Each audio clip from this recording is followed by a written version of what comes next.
Ya, langsung saya share screen ke tadi ya. Nah, hari ini kita akan belajar pembukuan selagi pajak, tapi pencatatannya gimana, apalagi eh, apa namanya, kita tahu ya bahwa setiap kita mau menggunakan laporan, menggunakan badan itu harus menggunakan laporan keuangan. Ketika kita pun juga tidak memilih menggunakan UMKM lagi atau tidak menggunakan norma berarti atau pencatatan berarti harus menggunakan pembukuan. Nah, hari ini kita harus belajar. Sebenarnya pembukuan itu nggak sulit sih. Oh ya, saya lupa tanya. Bapak Ibu di sini yang sudah menggunakan pembukuan ada? Ibu ada yang sudah menggunakan pembukuan? Ada, Bu. Oh, ada ya. Sudah Ya, pernah berarti ya Pak Andrianus ya. ya. Nanti tinggal plus minusnya bisa eh, ditanyakan juga. Yang lain berarti belum terbiasa menggunakan pembukuan? Pak Andrianus berarti pembukuannya udah sampai ke laporan keuangan begitu? Iya. Jadi sudah sampai ke jurnal laporan keuangan, rugi laba, neraca semua sudah. Oh ya udah biasa lah ya Pak. Ya, hanya ya bingung dengan jurnal-jurnal karena perbedaan persepsi dengan akun-akun yang ada di perpajakan. Oh ya ya ya Itu ya. yang rumit. Salah salah informasi kena jebakan Batman itu. Oh ya ya ya, ya ngerti ngerti. Nanti Ya, bisa ditanyakan nih yang udah pernah nyoba jadi pembukuan ya. ya, Yang jadi jebakan Batman tuh mungkin di posting jurnalnya di posisi mana gitu ya Pak Andrianus ya. betul, betul. Ya nanti boleh diobrolin sih nanti ya. Oke, Oke. langsung aja. Thank you Pak Andrianus. Saya disclaimer dulu bahwa penyajian hari ini bersifatnya umum dan berdasarkan praktek langsung saya secara simpel dan sederhana untuk memahami pencatatan dan pembukuan yang bisa dijalankan dengan mudah. Jadi jangan berpikir bahwa pembukuan itu susah. Orang awam pun bisa meskipun nggak lulusan accounting. Nah, segala pencatatan pembukuan itu juga dibutuhkan yang pasti ketekunan ya mencatat, mengadministrasikan. Walaupun sederhana, tapi setiap transaksi itu nggak boleh ada yang kelewatan. Setiap kejadian itu jangan sampai lupa dicatat dan rutin. Kalau kita misalnya hal ini nggak sanggup, ya udah mesti cari tenaga yang bisa lakukan. Karena otomatis kalau kita tertumpuk akan lupa dan bahkan kejadian-kejadian yang sudah sebelum-sebelumnya itu kan dibutuhkan record yang baik ya. Jadi kalau kita nggak melakukan dengan baik, resikonya nanti akan itu tadi pasti ada yang ketinggalan gitu ya. Nah, akhirnya ada yang jomplang gitu ya. Banyak orang yang akhirnya cuman fokus kepada apa namanya transaksi yang penjualan aja, tapi lupa ada pembelian dan biaya atau sebaliknya dianggap enteng toh semuanya udah masuk ke bank gitu ya, tapi nggak dilihat secara detailnya. Hari ini saya akan berikan petunjuk sebenarnya mudah, nggak ada yang susah gitu ya. Terus kemudian hari ini saya akan belajar tentang beberapa hal yang pasti pembukuan, apa keuntungannya sih, apa sih itu pembukuan, cara mudah untuk mencatatnya, kemudian dasar-dasar pencatatannya, dan cara mudah memahami laporan keuangan, karena kita semua sebagai seorang pimpinan, rata-rata di sini kan pengusaha ya, pasti sangat butuh sekali laporan keuangan yang dipakai untuk melihat kinerja perusahaannya untung, apa rugi, atau justru di kos-kosnya yang mana yang menyebabkan kebocoran-kebocoran. Dan bahkan ketika kita juga bisa mengontrol stok, mungkin ada barang yang hilang atau rusak atau dan lain-lainnya. Terus dasar penjurnalan itu seperti apa, kemudian nanti akan ditemukan jurnal, dan terakhir nanti bisa juga mengambil konsultasi one-on-one yang sudah mendaftarkan, yang sudah membayar ya. Sisanya selanjutnya kami juga akan bantu langsung bila memang ketertarikan untuk mengambil program jurnal.id. Kami ada satu sesi di mana bisa membantu Bapak Ibu mengupload data yang ketinggalan karena jurnal.id ini sangat bagus sekali ya, bisa mengupload bahkan merekam seluruh bukti transaksi Bapak Ibu, bukti setor ke bank. Kan pada saatnya nanti saat kita berhubungan dengan perpajakan, kadang bukti setor suka diminta sebagai bukti transaksi-transaksi tertentu, bon-bon biaya itu bisa hilang atau ribet, tapi kalau kita sudah foto kemudian diupload ke jurnal itu menjadi salah satu bagian pengarsipan yang sangat baik gitu. Jadi kita nggak perlu lagi kan nyariin berkas outner atau bonbon di selipan buku pun juga setengah mati. Sudah kita rapiin di outner juga setengah mati. Tapi kalau kita bisa lihat hari sekitar bulan ini tanggal ini bunyinya ini, itu kan pasti mudah ya kalau dengan software dan tinggal dilihat buktinya itu sih sangat mudah. Makanya saya sangat rekomen sekali dengan journal.id ini ya. Lanjut ya, apa sih pembukuan itu? Yang pasti pembukuan itu sebuah alur ya, bagian dari sebuah alur akuntansi yang nggak bisa dilupakan, nggak boleh ketinggalan. Tujuannya untuk nyatat setiap kejadian, transaksi-transaksi yang terjadi, jual, beli, pindah barang, dan segala macam dalam satu periode tertentu. Jadi kita harus cut off, misalnya untuk biasanya di tahun pajak itu menggunakan Januari sampai Desember, dan ada beberapa perusahaan yang menggunakan Maret ke April, Februari, April ke Maret gitu ya, tapi sebenarnya yang paling oke ya Januari sampai Desember. Dan cut off juga per bulannya gitu ya, pasti tahu itu sebut dengan ada jeda-jedanya ya. Terus kemudian cara mudah pembuatannya juga dilakukan secara bisa manual ataupun secara otomatis yang pasti menggunakan software akuntansi yang sudah tersedia. Kalau saat ini saya sih rekomend dengan journal.id. Adapun misalnya Bapak Ibu masih menggunakan manual, menggunakan Excel pun nggak apa-apa sepanjang memang masih simpel dan sederhana, tergantung kemampuannya. Tapi biasanya untuk cari balance-nya itu jadi agak repot ya kalau misalnya kita menggunakan manual gitu ya. Karena nanti di akhir itu ada yang disebut dengan balance tuh di akuntansi itu pasti ada yang balance, ketahuan ada yang salah itu ketika nggak balance gitu ya. Nggak saldonya nggak sama, bisa ketahuan sekali. Jadi pembukuan itu sangat bagus sekali karena ya seperti timbangan, kalau ditambah di sini ya berkurang di sana, ditambah di situ ya berkurang di sini. Jadi itu selalu seperti itu. Jadi dalam aktivitasnya itu sangat penting untuk melakukan strategi pemasaran juga ya. Kita kalau punya tahu, oh ya nih penjualannya lagi melejit gara-gara apa nih gitu ya. Selain untuk analisa penjualan, juga untuk untung nggak sih saya jalan usaha ini? Kok rasanya kantong saya untung? Atau bahkan ada yang merasa kok uang saya di rekening bank habis terus. Padahal untungnya saya sudah bikin marginnya lumayan gede, dihitung biaya kecil. Kok bisa ya? Kadang-kadang kita mungkin nggak melihat kebocoran dalam hal yang lain ya. Atau bukan kebocoran, tetapi sebenarnya uangnya masih banyak mati di barang, stoknya banyak, atau piutangnya gede. Nah itu kadang-kadang kita bisa memahami dari accounting ini. Jadi untuk periode sebelumnya akan jadi patokan, oh ya strateginya gimana ya. Dan keuntungan yang didapat dari periode sebelumnya kita bisa tahu, mungkin sebagai pelaku UKM bisa melanjutkan apa enggak, atau harus ganti strategi yang lebih bersifat opsional. Jadi untuk lebih bersifat lebih optimal lagi. Jadi itulah pembukuan. Nah, keuntungan daripada menjalankan pembukuan ini pasti tadi ya sudah bagian yang penting sudah saya sebutkan, yang pasti melihat kondisi finansial, terutama pasti sangat dibutuhkan untuk perhitungan pajak karena itu menjadi dasar pelapor atau supporting banget gitu ya. Dan ketiga untuk merekap transaksi yang dilakukan. Yang pasti kalau ketika kondisi finansial udah kita bisa tahu ya kerugian, keuntungan, ongkos yang mana, biaya mana kegedean. Kadang kalau misalnya perusahaan itu udah menjadi autopilot kan kita harus cuman kontrol terutama di laporan keuangan. Dan di perpajakan itu ada pungutan-pungutan yang kalau kita salah mencatat, salah menulis remarks-nya atau keterangannya itu pun juga jadi potensi. Jadi kita bisa punya cara bagaimana mengatur supaya itu biayanya yang mana akan dibutuhkan lebih besar atau mana yang harus lebih kecil. Nah, itu kan kita bisa atur melalui pembukuan ini. Ini berlaku semua jenis usaha ya. Semua jenis apapun, usaha apapun itu bisa menggunakan pembukuan. Ya metodenya yang saya ceritakan hari ini sifatnya sama ya. Nggak pandang bulu itu jasa, nggak pandang bulu itu cuma perusahaan yang dagang, ataupun bahkan yang lebih rumit daripada itu, jasa dan dagang gitu ya. Itu semuanya bisa dilakukan.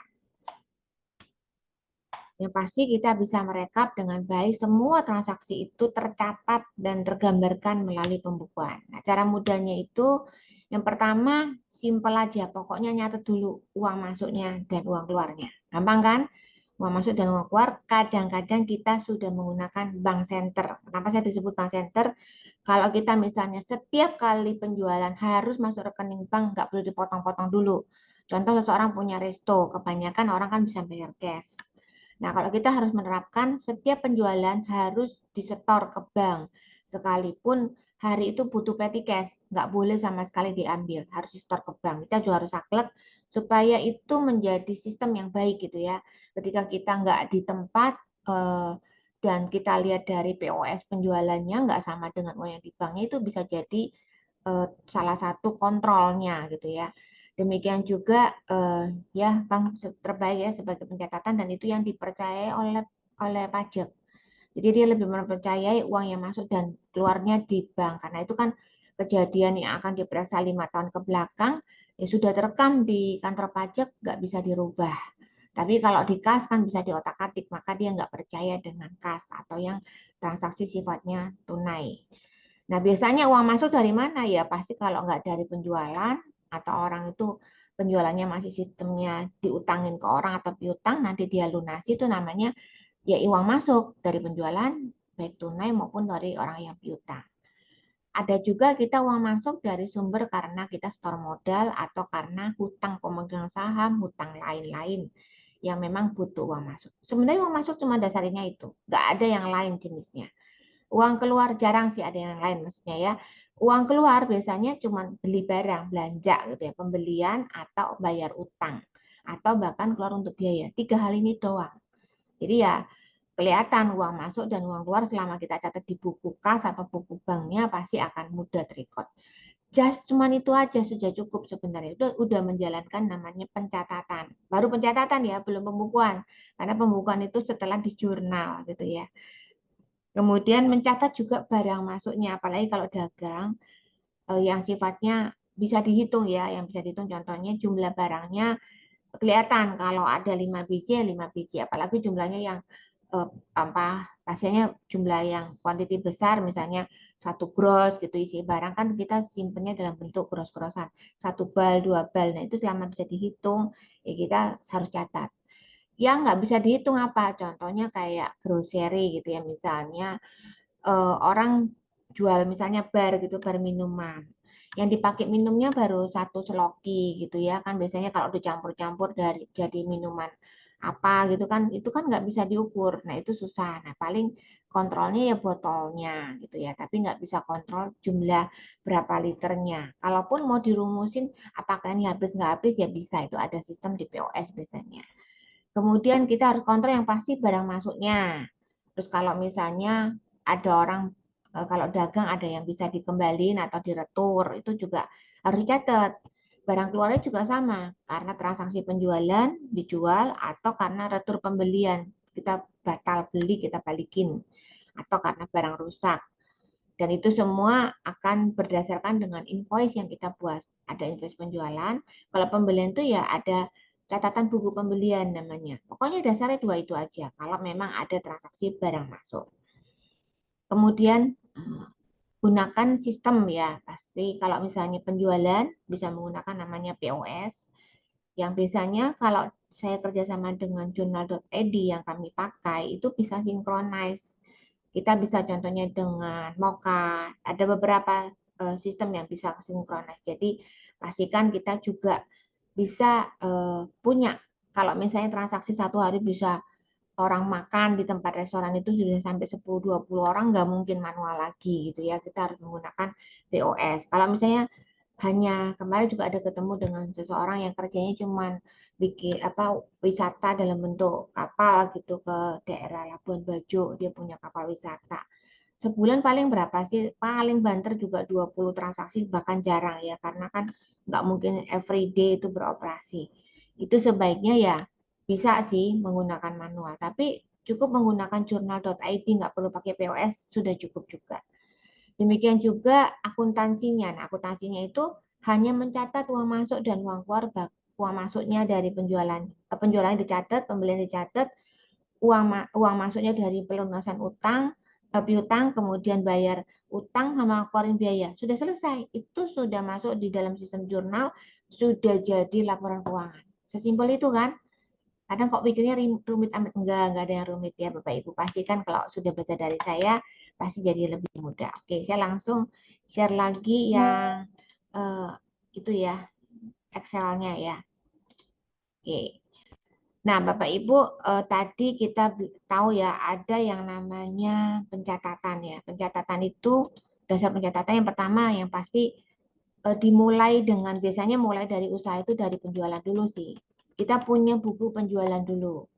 Sekalipun kalau misalnya orang itu pakai e-commerce yang dicatat sudah ada ke record ya, sudah record menggunakan Tokped-nya atau menggunakan Shopee udah terrecord, bisa di summary 1 hari atau kalau kebanyakan ya udah 1 tahun, 1 bulan gitu, 1 bulan totally yang didapat tuh berapa.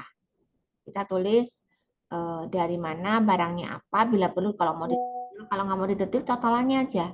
Sepanjang barangnya memang sudah ada sistem, atau kalau memang gampang ya setiap kali yang tadi contohnya yang kapal wisata ya langsung satu invoice-nya dicatat. Berapa invoice-nya ke siapa gitu ya, berapa hari dipakainya, berapa per harinya, totalnya berapa invoice-nya gitu ya. Contohnya ini jual barang keyboard gitu ya. 2 biji lakunya harganya 500.000, 1 juta lakunya. Nah, tinggal kita kontrol uang ini masuk di Topet kapan kita tarik. Ada yang kita tarik harian, ada yang kita tarik mingguan, ada yang kita tarik bulanan, dan itu dicatat di situ. Ketika ditarik di bank itu kan jadi uang masuk, kita langsung masuk ke bank, ya kan, terima. Contoh tadi, sorry ini belum ada ya. Misalnya ditarik di sini dari bank, oh sorry buku bank, dari bank ini buku bank. Jadi misalnya di sini ditarik tanggal 3 Januari, maka tanggal 3 Januari itu tuh harusnya, nih dari Topet nih ya, totalnya ditarik 2 transaksi 1,6, tinggal dimasukin di buku bank uang masuk. Ada penjualan, kita kasih remarks-nya, jangan lupa ditambahin supaya kita tuh ada ini ya, ini kalau pembukaan secara manual tuh seperti ini. Dan pada prinsipnya itu sebenarnya di sistem juga kayak gitu. Ada penjualan dan dilunasi kapan. Ketika tunai kapan itu akan otomatis ketika dia oh ya ke bank, akan di bank itu nambah sendiri kalau pakai sistem. Jadi kalau kita pakai manual ya kita ketik sendiri. Tanggal 5 Januari itu terima dari Topet 1,6 sebesar sesuai dengan yang kita tulis di pelunasan ini. Nah, itu penjualan. Nah, gilirannya kalau belanja, kan ada penjualan juga pasti belanja. Belanja itu kita harus catat di buku tersendiri kapan kita belanjanya, namanya pembelian. Nah, kita belanja di mana tokonya. Terus kemudian berapa barangnya. Terus kemudian masuk, kita keluar bayarnya pakai apa? Langsung transfer dari bank tanggal 6. Maka tinggal di tanggal 6 itu kita tulis ada pengeluaran belanja. Contohnya nih 6 Januari belanja pembelian ya. Belanja beli komputer dan printer. Oh ini awal ya, perusahaan awal. Bayar ya bayar. Kalau dari Topet ini ya gini, ditulisnya penerimaan atau penerimaan penjualan dari Topet. Ini bayar. Jadi kalau terima duit jangan terusnya bayar, tapi terusnya penerimaan. Kalau kita keluar duit ya terus bayar. Bayar hutang ke Toko Maju. Besar berapa? 12.500.000. Tinggal ditulis saja pengeluaran gitu ya. Itu sudah jadi buku bank ini, sudah selesai. Nah, inilah yang akan jadi dasar. Sama waktu di jurnal nanti juga nyatetnya cuman lunasi apa ada pembelian dicatat, dilunasi hutang akan masuk sendiri di buku banknya. Kalau saat ini ya karena kita manual, kita mesti ketik pindahinnya gitu ya. Nah, demikian juga kas kecil. Kas kecil itu adalah biaya-biaya yang biasanya kita tuh diawali dengan drop dari bank. Drop dari bank, keluarin duit dulu dong dari bank, drop kas kecil nih ya, yang 1 juta ini. Nah, 1 juta ini jadi kita akui di buku kas, oh ya di drop dari bank 1 juta. Jadi sini terusnya drop kas kecil, di drop ke bank 1 juta. Kemudian dari bank gitu ya tulisnya. Terus baru biaya-biaya keluarin. Jadi nanti di jurnal pun juga nyatanya cuma biaya-biaya saja. Yang pindah uang dari kas kecil ke sini cuma satu kali nyatet, yaitu cuma di bagian nyatet kalau uangnya banknya keluar masuk ke kas kecil. Nanti kas kecilnya akan ke debit sendiri, akan masuk sendiri. Itulah yang namanya sistem. Jadi kita nggak perlu ketik. Kalau ini kan manual, jadi saya harus ketik drop dari kas kecil, drop dari bank. Kalau nanti di jurnal gampangnya drop kas kecil dari bank gitu supaya lengkap gitu ya. Kenapa? Supaya nanti kita telusuri ini drop kas kecilnya dari mana atau dari banknya itu. Kalau dari bank ketahuan ya. Ini cuma tulis apa misalnya pengeluaran gitu, udah nggak tahu, mesti tulisnya jelas. Pengeluarannya untuk apa? Untuk drop kas kecil gitu ya. Demikian juga pada waktu pertama saldo, begitu pertama kali berdiri ya, biasanya kan ada setoran modal, bank masuk dari mana? Ini pasti akan ngurang apa dianggap sebagai modal. Nah itu di sini kita nggak perlu jurnal. Kalau kita lihat dari buku besar, ketika setoran modal awal itu bank pada modal. Jadi setoran modal itu akan menjurnal ke bank larinya. Jadi nanti kita akan mempelajari yang namanya pertama kali itu adanya yang disebut dengan rekening bank, apa namanya, kode rekening. Jadi untuk memahami ini, saya akan mulai dengan pemahaman tentang rekening ya. Jadi kode rekening itu sebenarnya kita pahami mulai dari satu itu neraca ya. Sebuah laporan keuangan itu disebut dengan neraca karena itu adalah isinya saldo per masa saat itu. Misalnya per masa Desember, maka per Desember saldo akhirnya berapa, uang keluar masuk, sisa uangnya berapa di akhir bulan, di akhir Desember itu. Maka di sini dihitung adalah saldo. Neraca itu isinya adalah saldo bank pada Desember. Nah, itu dimasukin. Jadi biasanya kita akan lihat bahwa neraca itu kodenya akan menjadi kepala satu. Jadi apapun di sini rekening di bawahnya, ini adalah rekening satu. Jadi neraca itu adalah harta, kemudian hutang, harta terdiri dari aktiva yang lancar dan aktiva yang tetap, kemudian hutang. Jadi seperti itu ya. Nah, pendalamannya sebentar, saya langsung kembali lagi share ke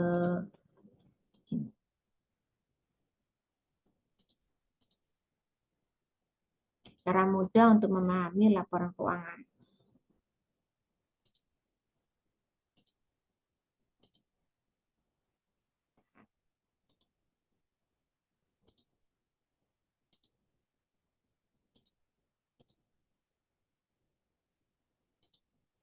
Oke. Jadi kita udah lihat Excel-nya ya, pencatatan buku penjualan, buku pembelian. Sekarang kita memahami laporan keuangan. Jadi laporan keuangan itu cuma ada dua sih sebenarnya, laporan neraca dan rugi laba.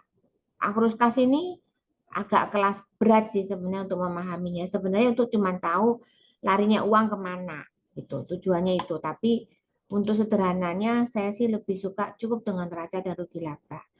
Nah, rugi laba itu isinya adalah penjualan dipotong sama harga pokok belanjanya, yaitu harga pokok pembeliannya, dikurangi biaya, jadi laba atau rugi. Cuma sesederhana itu aja isinya rugi laba. Nah, kalau neraca adalah isinya terdiri dari harta, hutang, dan modal.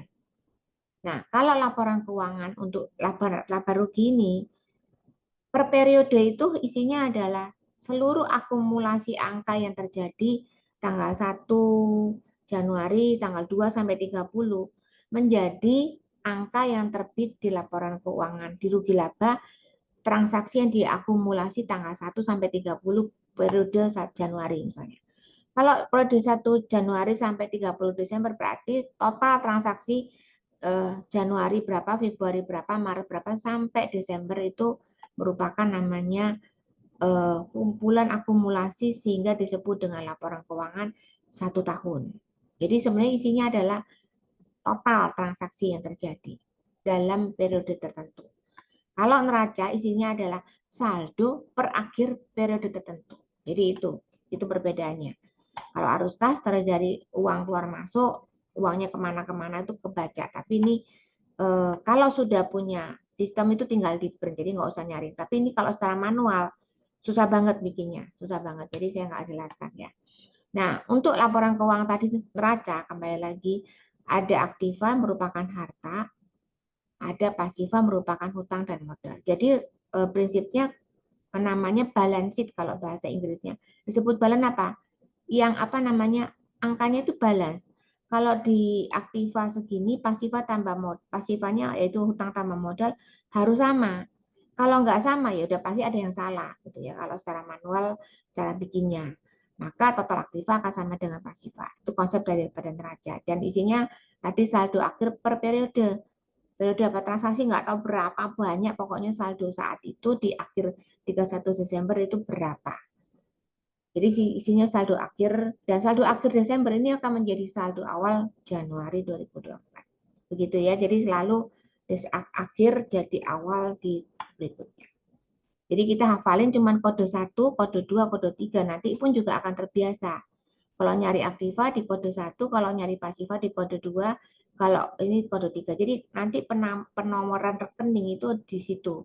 Nah, satu nanti kalau aktiva lancar satu-satu, ini kan 1.1 gitu, selalu begitu ya, menjadi anak-anaknya. Sama juga di pasiva 2, ini 21, 22, terus ini anak-anaknya.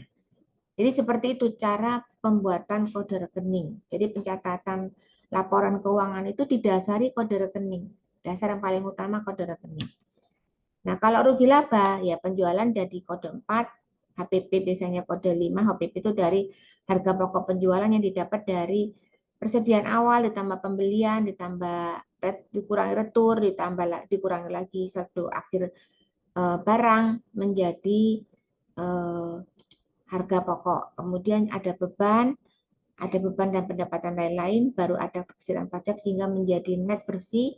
Dan ini didapat angka 1334 karena akumulasi Januari berapa, Februari berapa, sampai dengan Desember terbentuknya angka totalnya transaksinya 1,334. Jadi ketika kita ngelihat pertama kali suatu usaha, yang dilihat rugi laba dulu. Yang dilapor di SPT juga isinya rugi laba.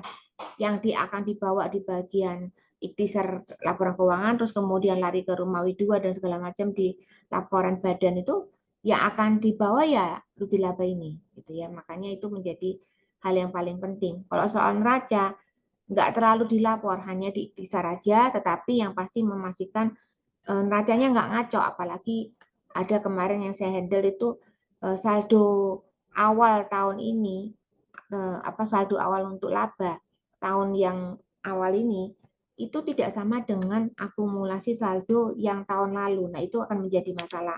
Ini misalnya laba tahun lalu ditambah laba tahun ini, di total keduanya akan menjadi laba awal tahun depan. Jadi tahun depan laba ditahannya tahun lalu di total seluruhnya ini tambah ini. Kemarin saya ada satu, mungkin nggak tahu cara bikinnya, masih manual, sehingga ya angkanya ini tuh nggak sama gitu ya. Itu pun juga akan jadi indikasi pajak. Kenapa kok sampai saya dipanggil ya gara-gara itu? Ya itu tadi, apalagi tahun ini misalnya lapor 123 ya, ditambah 12 kan harusnya 135, ditambah ini 136 something. Tapi di tahun depannya pada waktu lapor 2024 saldo awalnya totalnya jadi 150. Itu aja udah beda, berarti ada saldo laba yang nggak dilaporin. Jadi gampang mengindikasinya. Jadi ngelihat laporan keuangan ini aja juga akan kelihatan. Jadi kayak kemarin seminar pajak saya kan, ketika saya ngajarin tentang pager-pager itu ya, di seminar 2 bulan yang lalu itu ada detailnya. Itu gaji total 76 itu juga sama dengan BP21. Maka gampang cuma lihat dari laporan keuangan. Maka kenapa semua PT ketika UMK 0,5 bukan berarti beres. Harus dilaporin laporan keuangannya, tapi dilihat nih di sininya nih, di kualifikasi sama nggak sama berarti itu jangan dibilang final 0,5%, terus kok nggak diotak-atik sama, kok masih diotak-atik pajak? Ya karena kita kualifikasinya nggak benar itu ya. Oke, kembali ke dasar penjurnalan. Sebelum saya masuk lagi ke Excel, di sini saya kasih dasar-dasar lagi. Jurnal ya isi penjualan adalah transaksi terjadinya uang akan yang menjadi risiko kita mengeluarkan barang kita atau kita menjual jasa kita sehingga kita mengeluarkan faktur pajak, mengeluarkan penjualan, faktur penjualan gitu ya. Atau bahkan ternyata kita batal jual ada retur penjualan. Itu penjualan. Dan retur kita harus catat dengan benar. Dan kita harus catat dengan baik supaya kita bisa kontrol piutangnya. Kalau misalnya kita langsung terima penjualan tunai, jangan sampai kita lupa nyatet di penjualan. Sekalipun terima tunai, bukan berarti mentang-mentang terima di tunai, ya udah dicatatnya di kas doang, tapi di buku penjualan nggak bisa. Jadi penjualan tuh jangan kelewatan satu pun ya. Itu kas dan bank hanya cara menampungnya ya, atau dompet lain melalui OVO, melalui EDC. Itu Bapak Ibu boleh membentuk yang namanya kedua rekeningnya piutang supaya kita bisa kontrol. Sebelum si OVO transfer ke rekening kita, maka dikontrol di piutang dulu gitu ya. Maupun mesin edisi yang digesek kadang-kadang satu harinya, apalagi kalau tanggal 31, 30, pas hari Sabtu Minggu itu belum tentu masuk rekening kita. Bisa H+2, bisa H+3 baru kita masuk rekening. Maka harus nabung piutang untuk mengontrol berapa uang yang sudah disetor oleh bank. Bahkan masih dipotong lagi sama biaya-biaya ada charges-chargesnya kan. Nah, itu juga akan kita harus kurangi gitu ya. Pembelian juga sama. Kita harus benar-benar kalau memang unsurnya adalah setiap kali transaksi barang-barang kita, entah pembelian tunai, entah pembeliannya cuman hutang gitu ya, apalagi hutang ya pasti dicatat. Itu kita tetap harus catat di pembelian, nggak boleh ketinggalan. Kenapa? Kalau kita ada jual barang, pasti ada beli barang. Kalau ada barang ya. Kalau jasa, mungkin ada yang berkenaan dengan jasa itu. Misalnya ada yang menggunakan jasa lab, tapi dia menggunakan zat-zat kimia. Itu kan masuk pembelian, mempengaruhi harga pokok. Jadi itu pembeliannya harus dicatat. Kemudian penerimaan kas atau banknya, itu juga uang masuknya kapan mesti dicatat. Jadi kita hanya ngontrol uang bank masuk, kemudian atau uang yang kalau kas kan berdasarkan dari hanya, kalau saran saya sih kas nggak dihidupkan ya, lebih ke semua lebih ke senternya ke bank. Apapun uangnya harus masuk ke bank, apapun keluar dari bank, hanya sifatnya yang biaya kecil-kecil baru pakai petty cash. Itu sih simple sistem yang paling baik yang benarnya kita harus jalankan. Kemudian jurnal uang kas atau bank ini ada penerimaan dari piutang. Kalau uang masuk biasanya ya tadi tuh konsepnya. Uang masuk dari mana? Kemungkinan dari piutang atau hutang, cuma itu doang. Tapi yang paling besar ya pasti piutang. Nah, ini biasanya kalau kita mau kontrol uang masuk dilakukan di menu penjualannya itu terus dilunasi penjualannya. Di jurnal dilakukan seperti itu. Dan uang masuk juga bisa terjadi karena pindah buku. Misalnya dari bank ini pindah ke bank B karena bank B ini ada buka giro tapi belum ada dananya. Jadi bank A harus setor ke bank B itu namanya pindah buku. Jadi pindah buku yaitu keluarnya dari satu jurnal aja pengeluaran kas. Kalau menggunakan program-program yang lain tuh mereka pakai rekening penampung. Kalau saya nggak saran. Karena rekening penampung itu akhirnya tetap aja angkanya nggak balance sebenarnya. Jadi kalau akurat saya tahu tuh mereka pakai rekening penampung. Jadi antara kas ke bank, di penampung dulu ke rekening penampung, dari bank ke kasnya. Kalau di jurnal ini sudah otomatis satu kali jurnal sudah langsung masuk ke bank, nggak perlu lagi kas ke bank, banknya di jurnal lagi. Suka double-double atau ditampung itu suka saya nggak saran. Maka untuk sistem-sistem yang lain saya nggak saran ya karena memang pakai rekening penampung itu resiko angkanya nampung terus kemudian nyari kutu salahnya di mana.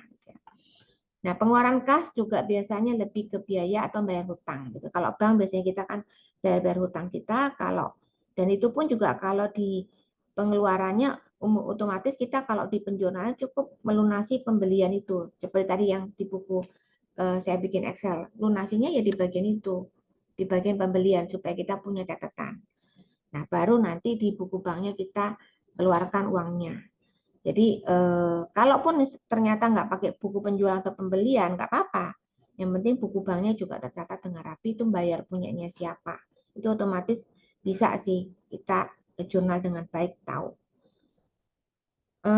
Dan biaya di jurnal di biaya, kalau pembelian aset di aset. Itu yang dilakukan di jurnal.id nanti. Jadi cuma simpel itu aja. Terus kemudian kita harus paham apa itu. Tadi itu kan ya kalau default itu artinya saldo posisi aktiva itu ya pasti debit, nggak bisa posisinya kredit. Kalau kredit berarti ada yang salah, gampang sih ngelacanya. Hutang juga harus saldonya kredit, sedangkan penjualan itu pasti di kredit dulu, biaya baru di debit. Jadi itu dihafalin aja, kalau aktiva harus debit dulu, kalau pasiva harus kredit dulu, kalau menjurnal pada saat berhubungan dengan hutang.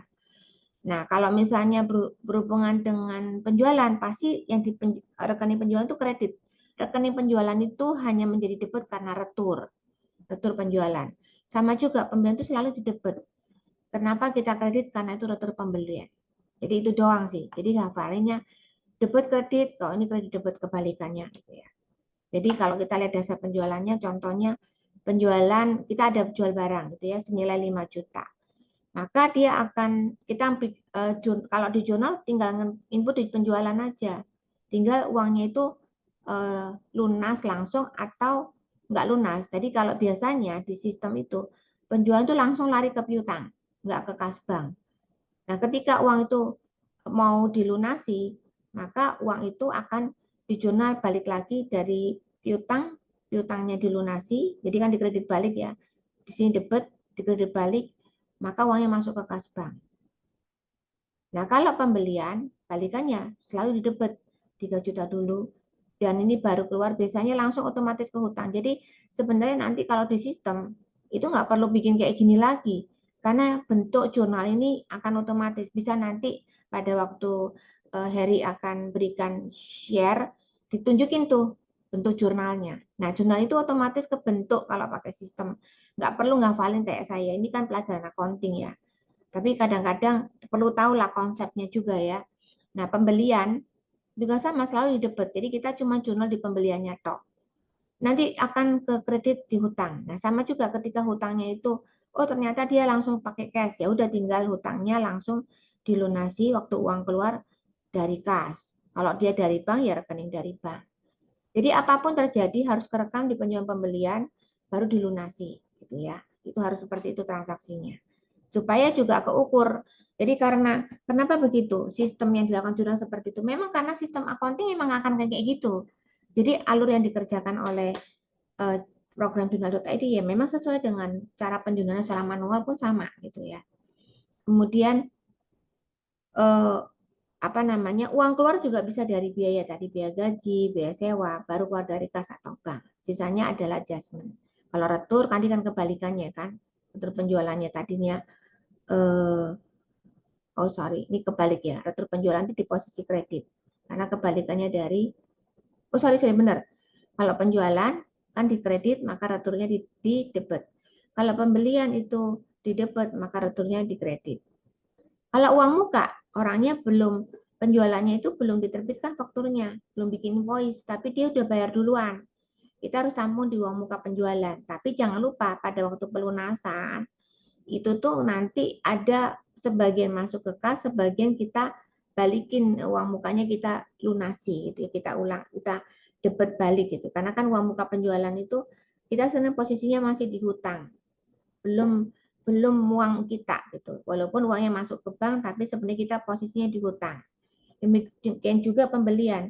Kita nitip uang ke orang lain. Jadi duit kita masih merupakan piutang, maka di debit. Baru kas kita keluar. Nah, ketika nanti lunasi pembelian juga sama. Kalau ada uang muka, di sini itu kas banknya misalnya baru udah dibayar uang muka 1 juta, maka uang muka pembelian tadi di debit jadi dikredit dulu di sini uang muka 1 juta, yang keluar dari kas bank sisanya 2 juta. Seperti itu ya. Itu penting. Cuman ini buat pemahamannya aja. Nah, kalau berhubungan dengan pajak gimana? Kalau berhubungan dengan pajak tinggal tambahin kalau misalnya penjualan kan ada hubungan dengan PPN. Nah, tadinya penjualan itu kan posisinya di kredit. Kreditnya tetap angkanya nggak nambah PPN-nya nggak, karena PPN itu ditampung di rekening yang namanya hutang PPN atau pajak keluaran. Kenapa hutang PPN? Karena kita mesti bayarin nantinya ke negara setelah kita kumpulin 1 bulan. Setelah kita memang sudah selesai hitung-hitungan, kita lunasi, baru kita debit gitu ya. Saat ini kredit kita debit dulu karena posisinya, oh sorry, ini kayaknya ada yang salah.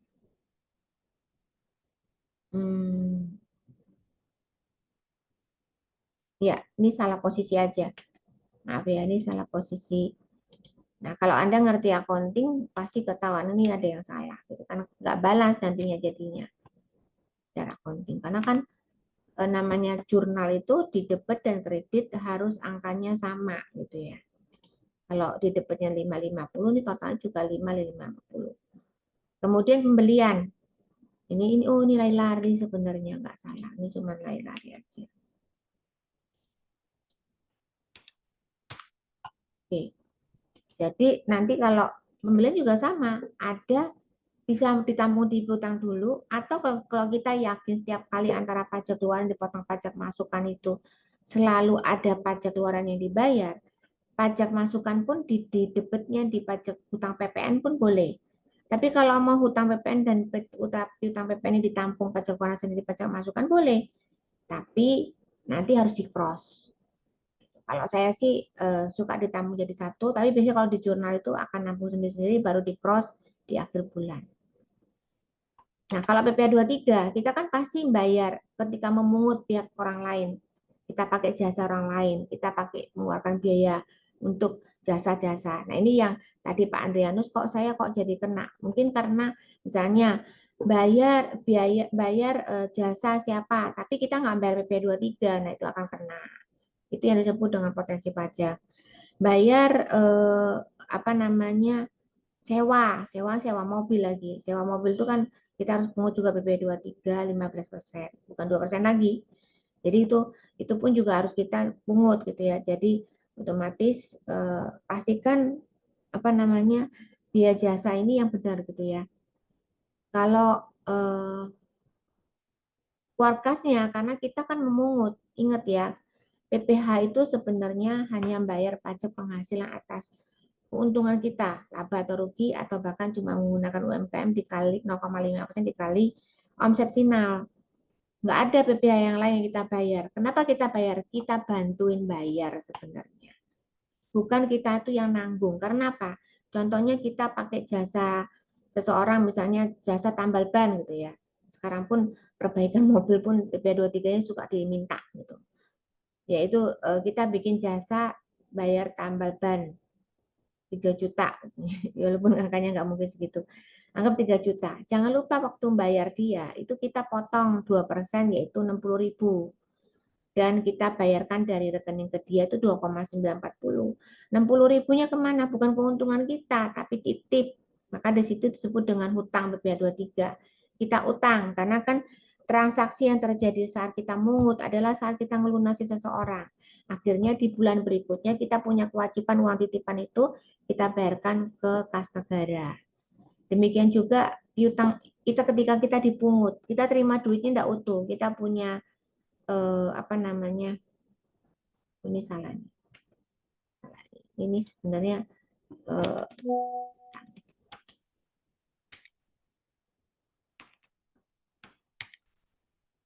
jadi kita misalnya transaksi ada penjualan yang tadi nih yang pertama nih ya, ada penjualan 5.550 gitu.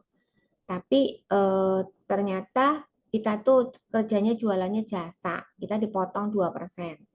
Maka si 5 juta ini yang piutangnya kita terimanya nggak utuh, 5 juta dipotong sama PPh 23. Nah, kalau PPN-nya itu harusnya ditanggung, termasuk PPN-nya, maka piutangnya tadi bukan 5 juta, tapi 5.550 ini ya. Saya benerin.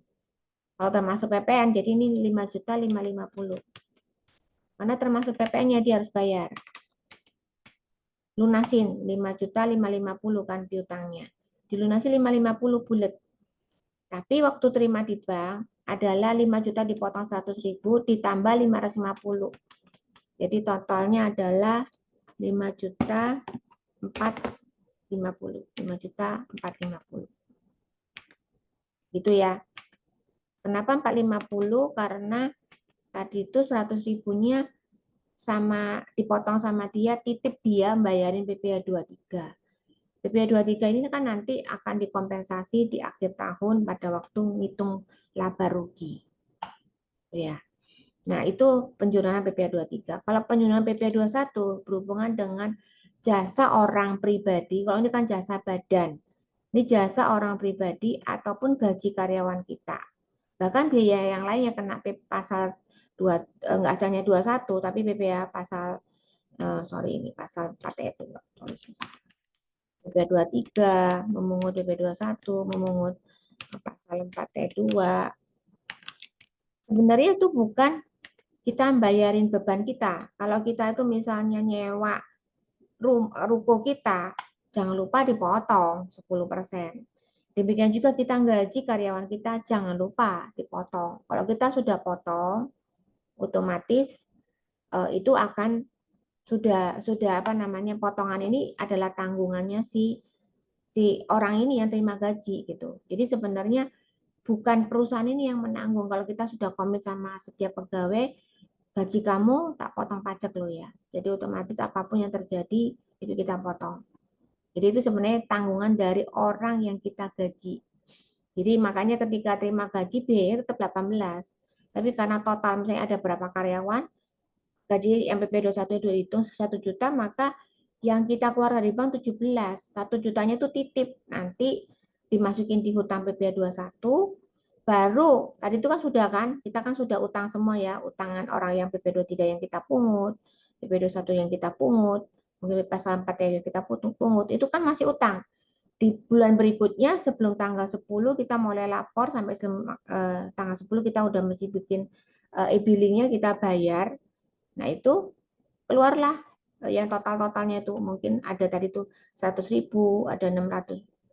Ini kan piutang nggak seharusnya nggak masuk ya. 60.000 sama 1 juta ini harus kita bayarin ke negara. Jadi hutangnya kita lunasi dari uang kas gitu. Itu ya. Kalau retur tadi cuma kebalikannya aja. Nah, hal penting dalam akuntansi itu adalah cut off-nya tadi, konsisten mencatatnya. Terus kita harus ngerti apa accrual sama cash basis. Maksudnya apa? Kalau misalnya kita sudah mengakui penjualan Januari sampai tanggal 31 Desember, itu namanya accrual, walaupun uangnya belum dibayar. Itu merupakan penjualan 1 sampai 31. Sepanjang fakturnya udah keluar, tanggal 31, udah kita akui penjualan sampai tanggal 31, itu penjualan di bulan tersebut. Nah, ketika dia baru bayar tanggal 5 atau tanggal itu kita harus menggunakan accrual. Nggak boleh menggunakan cash basis. Kalau cash basis itu bisa aja kalau orang itu baru ngasih biaya-biaya atau kita mengakui kalau uang itu sudah masuk. Tapi untuk penjualan itu nggak boleh.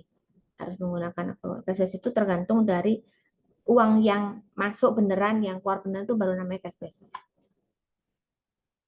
Pengontrolan keuangan dan pencatatan itu harus juga dengan baik ya. Kemudian kita harus rekonsiliasi bank supaya setiap kali itu kan ada bunga bank yang harus kita catat, ada administrasi kita potong gitu. Apalagi kalau menggunakan mesin edisi, ada biaya provisi yang dipotong dari edisi. Itu kita harus adjust setiap bulan. Supaya nggak numpuk, kalau nyari kutu per 12 bulan lebih repot. Demikian juga penyesuaian stok, kita perlu stok opnam.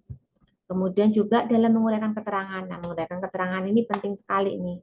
Tadi juga kadang-kadang ada yang menjebak kita. Misalnya tadi penerimaan sebagian atau pelunasan, itu jelasin kata-katanya penerimaan sebagian, pelunasan dari penjualan itu harus ditulis seperti itu. Jangan tulis invoice nomor gini. Ini invoice apaan? Invoice penjualan apa pembelian? Harus jelasin penerimaan sebagian atau pelunasan dari penjualan ketika uang itu masuk.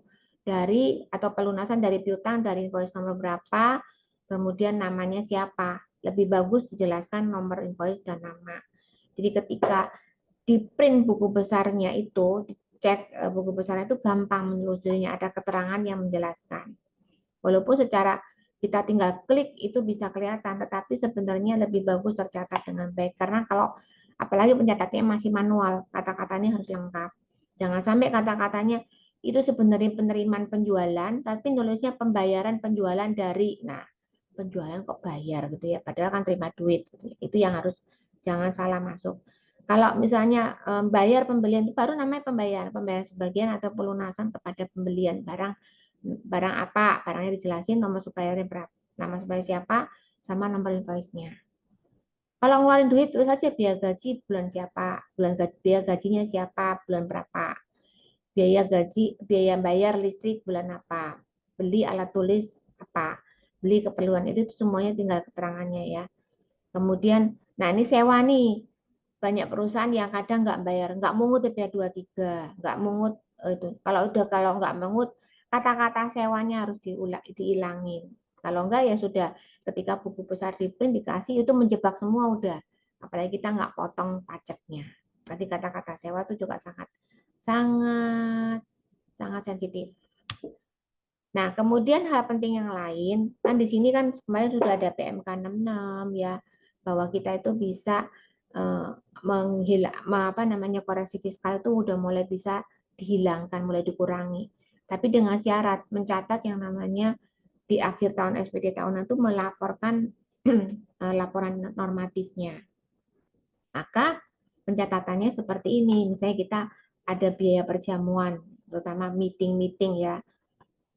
Perjamuan itu harus perjamuannya dengan siapa, untuk divisi apa, dalam rangka apa, misalnya itu harus diterangkan. Selama diterangkan itu bisa dipotong karena itu ya usahakan ya berhubungan dengan usahanya, misalnya dengan supplier ini dalam rangka apa.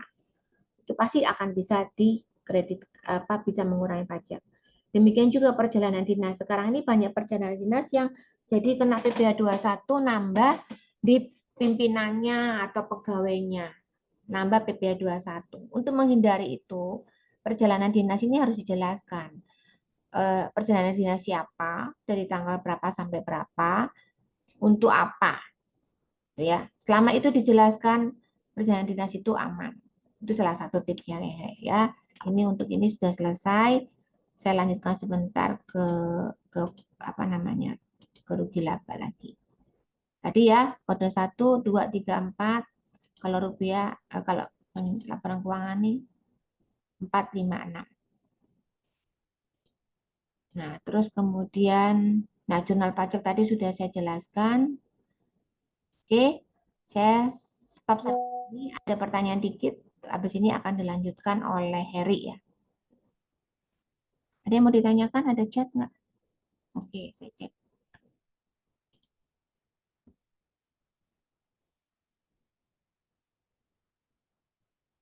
Oh, sebentar. Pak Ferry bilang, enggak nyelimet Pak. Pokoknya nyatet uang masuk, uang keluar. Ya kalau memang transaksinya eh, tergantung sih jenisnya Pak Ferry apa Pak, usahanya Pak. Beli buka suara Pak Ferry. Pak Ferry masih di tempat?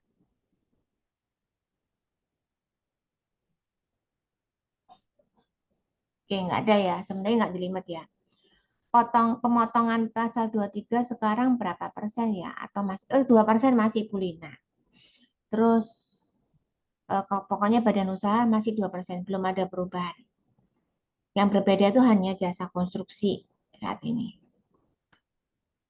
Oh, jurnal PPh 23 Pak Andrianus. Oh, tadi Pak Ferry yang recycle plastik yang kemarin tuh mau ketemu ya. Recycle plastik itu eh, agak susah sih memang nyetoknya. Tapi cukup uang masuk, uang keluar aja sih Pak sebenarnya. Uang masuk, uang keluar. Yang untuk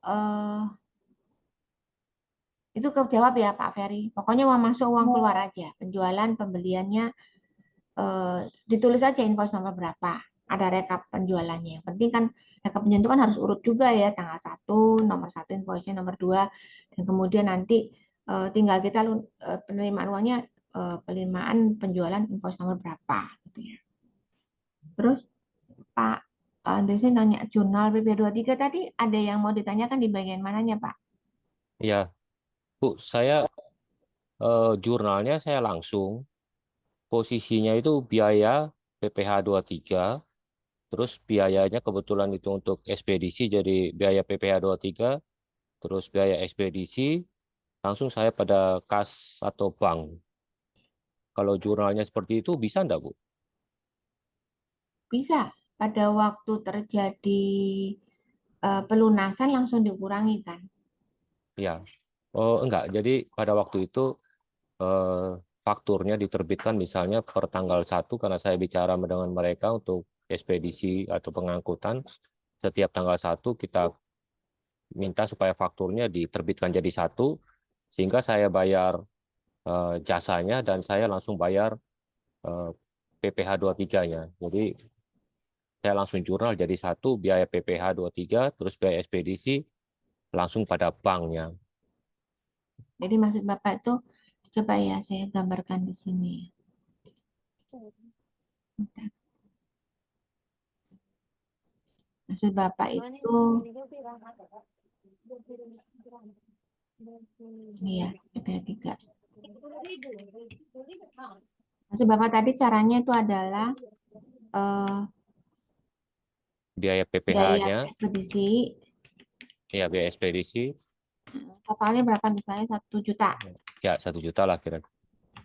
Ya oke, terus Terus itu kan langsung dengan biaya PPh 23-nya, PPh 23-nya posisi hutang atau piutang, Pak? langsung saya bayarkan juga pada saat saya buka Ya, ini e-billingnya. bukan biaya ya, Pak. Banyak orang yang salah Oh, pajak itu di nah itu. akun biaya. Pajak itu posisinya di neraca itu di sini, Pak. Kalau kita masih belum kita bayar, itu di PPADK di posisi hutang. Mm-mm. Kalau yang kita terima, kita dipungut, di posisinya di sini. PPh 23 dibayar di muka. Jadi kalau kita dipungut pihak lain, itu namanya piutang. Piutang PPh 23. Jadi ketika kita punya jasa, kerjaannya kita jasa juga ya. Jasa ngapain gitu, usaha apa jasa dipungut pihak lain PPh 23 atau PPh 22 ketika apa ya PPh 23 lah.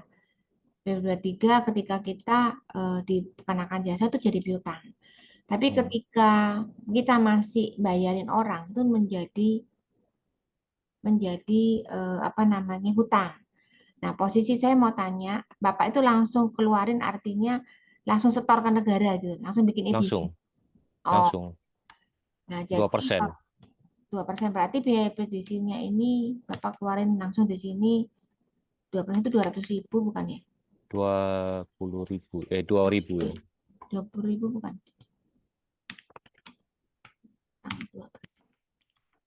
20.000 kan? 20.000. Jadi keluar dari kasnya langsung dipotong ini. Ini maksud Bapak. Iya. Nggak apa-apa sih Pak, boleh. Langsung Bapak bayar. Tapi ini sebenarnya bukan biaya pajak. Oh, tidak masuk dalam rugi laba ya Bu ya. Nggak rugi laba, salah. Tapi itu rugi labanya sudah ini 1 juta ini. Ini adalah kalau misalnya kita langsung keluarin PPh 23, eh, kalau Bapak caranya kayak gitu, berarti Bapak masukin di sini gitu maksudnya. 20.000-nya keluar dari sebagai apa? 20.000-nya sebagai PPh 23. Oh, masih manual ya berarti ya bikin apa laporan keuangannya. Laporan keuangannya itu yang tadi saya sampaikan sudah sistem, tapi karena jurnalnya ini yang membingungkan Bu. Pakai Ini kan sistem apa Pak? bi accounting, Apa namanya? bi accounting. Di accounting. Oke. Saya nggak tahu ya jenisnya apapun. Kalau pakai jurnal itu begitu kita apa buat itu langsung sudah dibikin kode rekening sih. Dan kalau misalnya motong kemana itu ya memang tetap sih kita yang penting. Tapi sebenarnya Ya. kalau yang ini boleh aja sih Pak langsung ke e-billing. Tapi sebenarnya ini adalah kas sih, pengeluaran kas juga. Karena kan Bapak kan core duitnya sebenarnya tetap 1 juta kan Pak. Iya, jadi Kas tapi bukan rekening PP 23 tapi untuk bayar PP 23. Kas untuk pelunasan untuk biaya ekspedisi. Jadi sebenarnya yang beda cuma keterangannya, tapi duitnya langsung keluar dari rekening bank kan 1 juta Pak. betul, betul. Jadi keterangannya untuk PP 23 boleh langsung Oh, bikin oke. e-billing nggak apa-apa. Tapi kalau nggak ditampung PP 23 itu sometimes mau nyari aku udah pernah mengut PP 23 itu mana ya? Karena ini kan akan ketampung di rekening kas, Pak. Ini ketampung di rekening biaya mungkin 6 berapa, nomornya 666 berapa gitu, 610 gitu Hmm, misalnya. hmm, Ini kasnya di rekening misalnya 110, ini juga 110. Nyari kutu Pak PP 23 yang pernah saya pungut hmm. mana ya? Nyari kutu di buku kas. Ya. Gitu, Pak. Tapi kalau Ya. kita tampung dulu sebagai hutang, nanti akan kelihatan transaksi, oh ya ini aku ada kewajiban, walaupun Bapak bikin e-billing, tapi kan setelah bikin e-billing kan harus bikin, kan PPh 23 nggak hanya ke ekspedisi aja ya. Kalau ditampung di hutang PPh 23, nanti itu di rekening yang namanya, ini kan kayak buku besar ya, ini buku besarnya misalnya namanya cari yang, saya bikinin namanya, ini deh hutang PPh 23, buku besarnya ya. Hmm.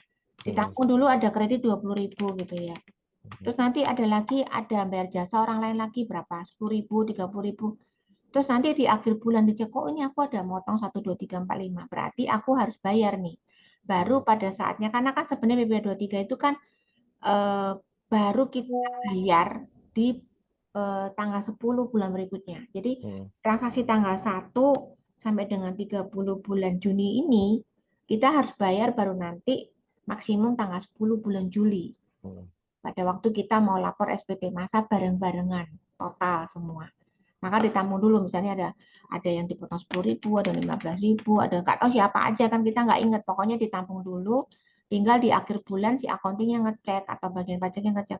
Oh dia motongin banyak banget nih, ya udah totalnya berapa 35. Berarti aku harus keluarin 35.000 di tanggal bulan berikutnya supaya nanti balas utangnya lunas.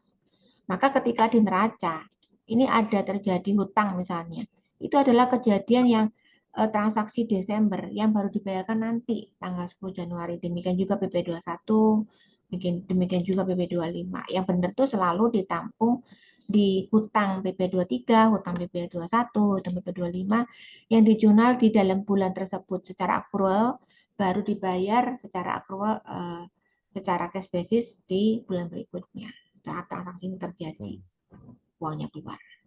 Berarti Bu, kalau jurnal baliknya nanti pada hutang PPh 23 itu setelah kita bayarkan berarti hutang PPh 23 pada kas ya Bu ya.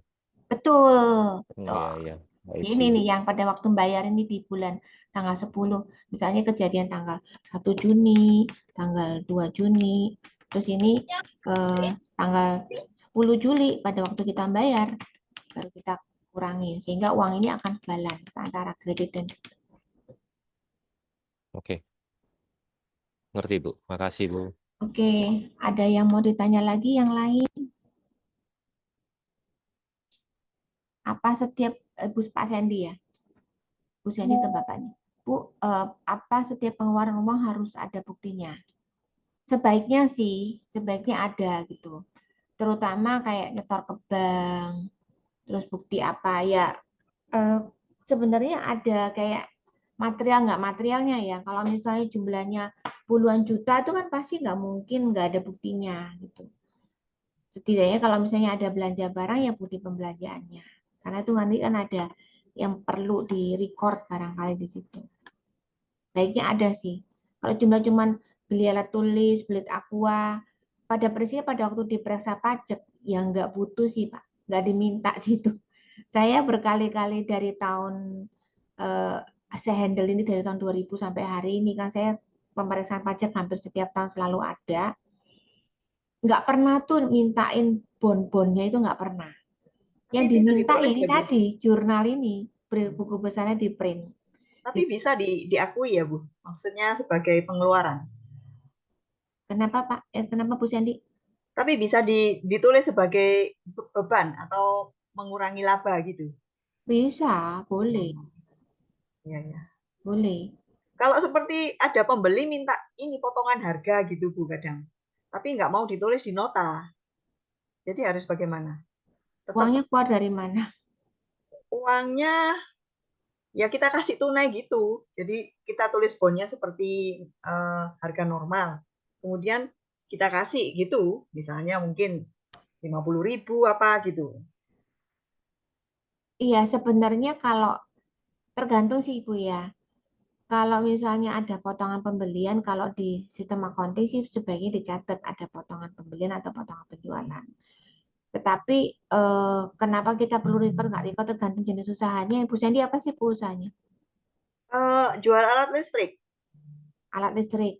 Ya, jadi Nah, kita sekarang kasih pertanyaan potongan. saya, kalau sering ngasih duit 50.000 kasnya tekor nggak, Bu? Enggak juga sih. Kita lihat dari pembelian dia sih. Jadi kita bisa potongkan dari harga mungkin Oh, kabelnya. berarti penjualan Ibu, dia Eh, minta potongan. Ya, seperti komisi gitulah, tapi nggak mau ditulis di nota. Oh, Karena, di nota nggak ditulis nggak apa-apa, tapi kan duitnya dikeluarin dari kas dicatat, Bu. oh gitu. Ya, Khawatirnya kan pajak minta bukti gitu. Karena kan ya mungkin itu hampir tiap hari ada gitu. Karena orang-orang yang seperti instalatir, kita nyebutnya instalatir. Jadi sudah langganan gitulah. Dia apa? ngerjakan rumah orang, terus beli di kita, mesti kita kasih komisi gitu. Wajar itu, Bu. Nggak apa-apa Hmm, sih, potongan nggak nanti apa-apa. tulis aja di potongan penjualan. Jadi ngasihin potongan ke penjualan dibiayakan di kas, dikeluarin dari kas. Kalau nggak dicatat sama sekali nanti tekor. Kalau yang jagain ibu sih tutup mata ya. Kalau yang jagain pegawai nanti pegawai dikiranya ngentit. Iya, betul. Iya, Itu harus oke. dicatat sih. Siap, Bu. Siap, makasih. Iya, Bu Feni, iya, bisa lanjut yang tadi Bu. Saya boleh. untuk biaya ekspedisi tadi itu Mm-mm, eh, biayanya kan dia 1 juta tadi ya. mm-mm. Tapi PPh 23-nya itu minta dipotongkan langsung dari biaya itu. Nah, Gross up, ya enggak jadi misalnya 20.000 tadi ya, berarti kita bayarnya dia kan 980.000 aja ke ekspedisi. ya Nah, biaya ekspedisi yang kita bebankan itu 1 juta atau 980, Bu? 1 juta, 1 juta ya? 1 juta. Oh, iya, iya, ini keliru saya berarti jurnalnya. Iya, makanya jadi nggak pasti ada yang salah. Karena bebannya sebenarnya 1 juta. Kan 20.000 itu kan cuma titipan dari negara untuk motongin dia dan kita bayarin ke negara. Yang jadi beban kita ya tetap Iya, 1 juta. Nah ini sekalian kebetulan Bapak nanya, saya mungkin bagi teman-teman ada yang gross up ya, artinya saya nggak mau ya dipotong 20.000-nya. Pokoknya saya nggak mau tahu kamu yang bayar PPh 23, saya terimanya bulat. Kan ada yang kayak gitu ya iya, Pak ya. iya, biasanya begitu. Nah kalau misalnya kayak gitu, berarti biaya ekspedisinya itu di gross apa? Berarti kan total Hmm, yang kita bayar tetap yang keluar dari 1 juta, itu 1 juta ya. ya. 1 juta di gross up dibagi satu kosong berapa ya caranya ya? Saya jadi lupa. Sebentar. Eh, pokoknya dia terima 1 juta bulat kan? Angkung. Gimana Her? Coba aku lupa sampai 1 juta dibagi 98% ya. Ya, benar. 1 juta dibagi 98%. Nih. Jadi nanti pada waktu jadi dasar pengenaan pajaknya kan waktu bayar lapor di SPT Masa P23 dasarnya ini, maka 2%-nya ini di bintang 2% sama kan, bulat. Tinggalnya dibagi, yang jadi beban dibagi 98%, waktu dilapor SPT Masa, DPP-nya 1 juta ini, pajaknya ya BP 23. Yang dibayar ke dia, apa itu namanya, bayar hutang ekspedisi ya, hutang ekspedisi. Kalau kalau misalnya ekspedisi dijadiin hutang dulu, atau keluar kas sebesar tetap sama, ke dianya langsung bayar 1 juta kan. Oh, ya. Di gross up dibagi 98%.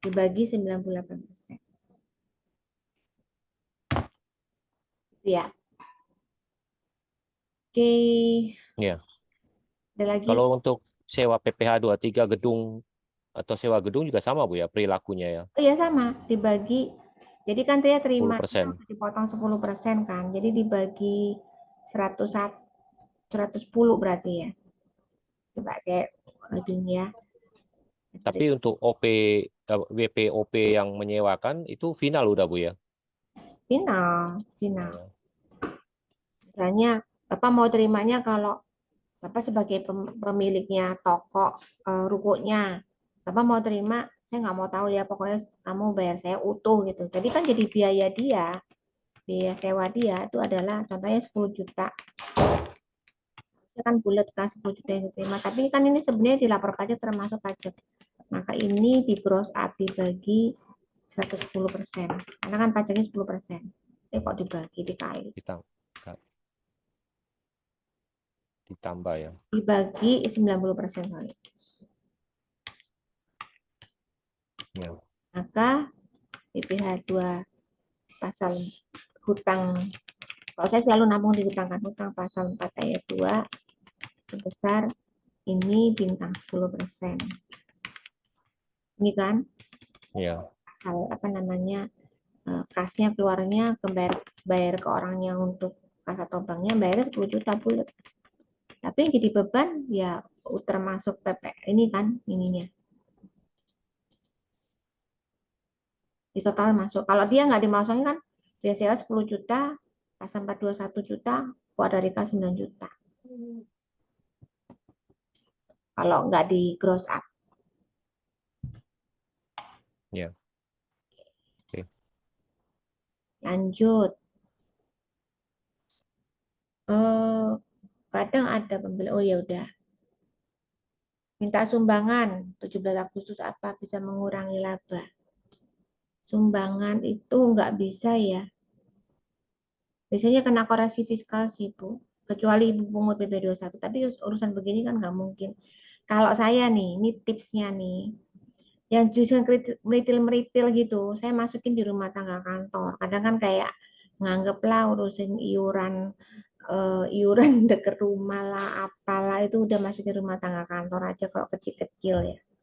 Jadi rumah tangga kantor tuh jarang diulik sih sama orang pajak. Pengalaman saya itu. Jadi memang kita harus pinter-pinternya mempostingkan tempat di mana yang sebenarnya mengurangi potensi dilihat oleh pajak. Maksudnya nama untuk itunya ya? Nama akunnya jangan tulis biaya sumbangan, Bu. Oh, gitu. Karena sumbangan yang diakui itu sumbangan yang berhubungan dengan bencana, negara, gempa bumi gitu-gitu loh, itu boleh.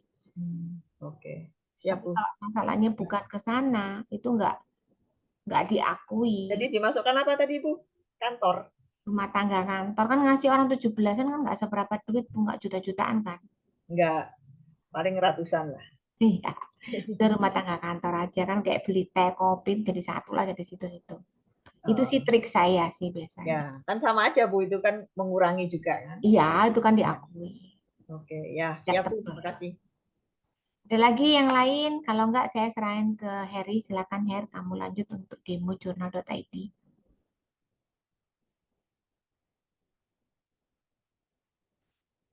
Ya, oke. Ya, selamat sore semuanya. Thank you, Bu Feni, untuk waktunya. Iya, sebelumnya saya share screen dulu.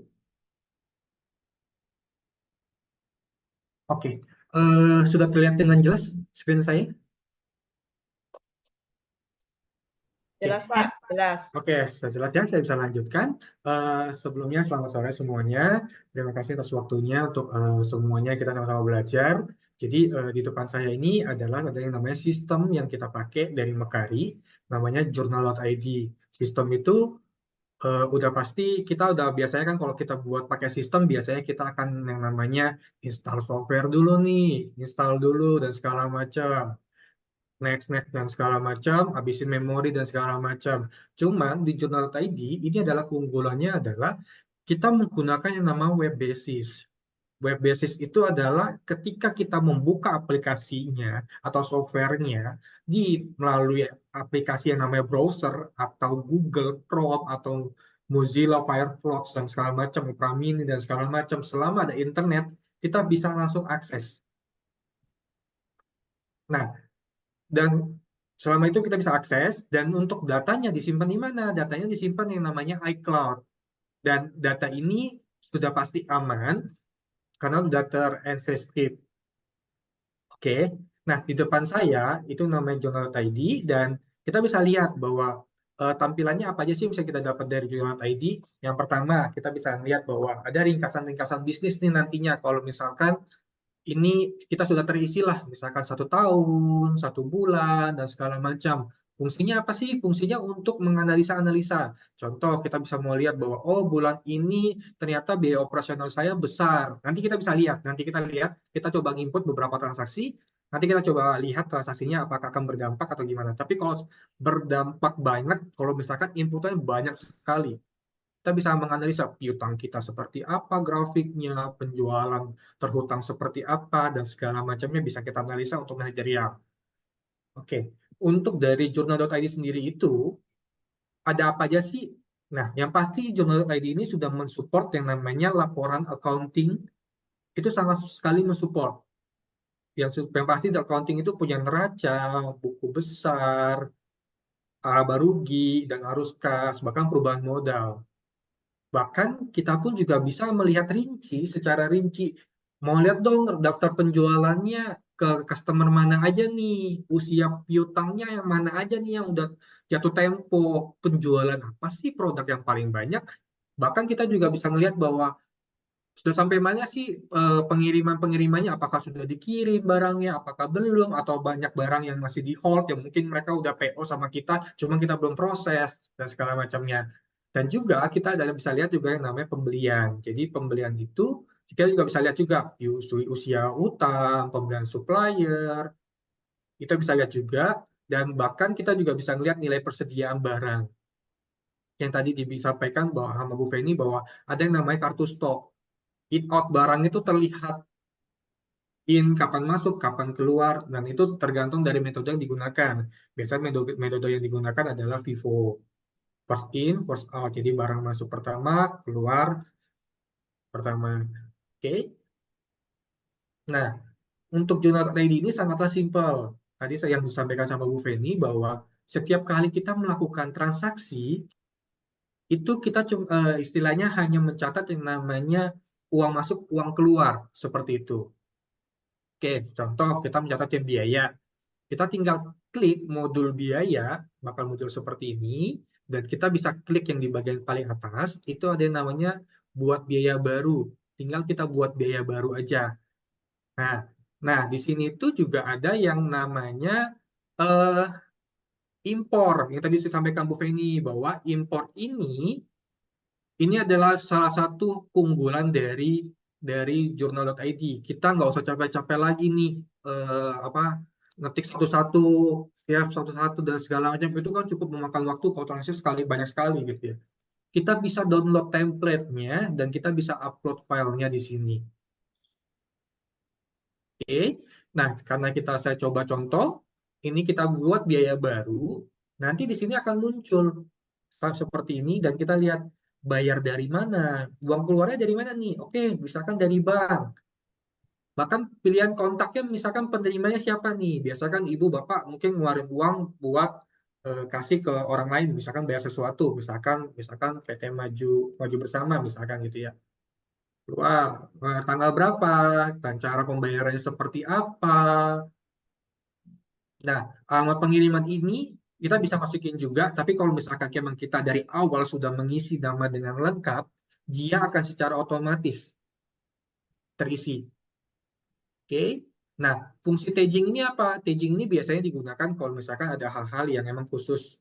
Contoh, misalkan atas nama sales A atau sales B, nanti kita bisa search salesnya gitu melalui tagging ini.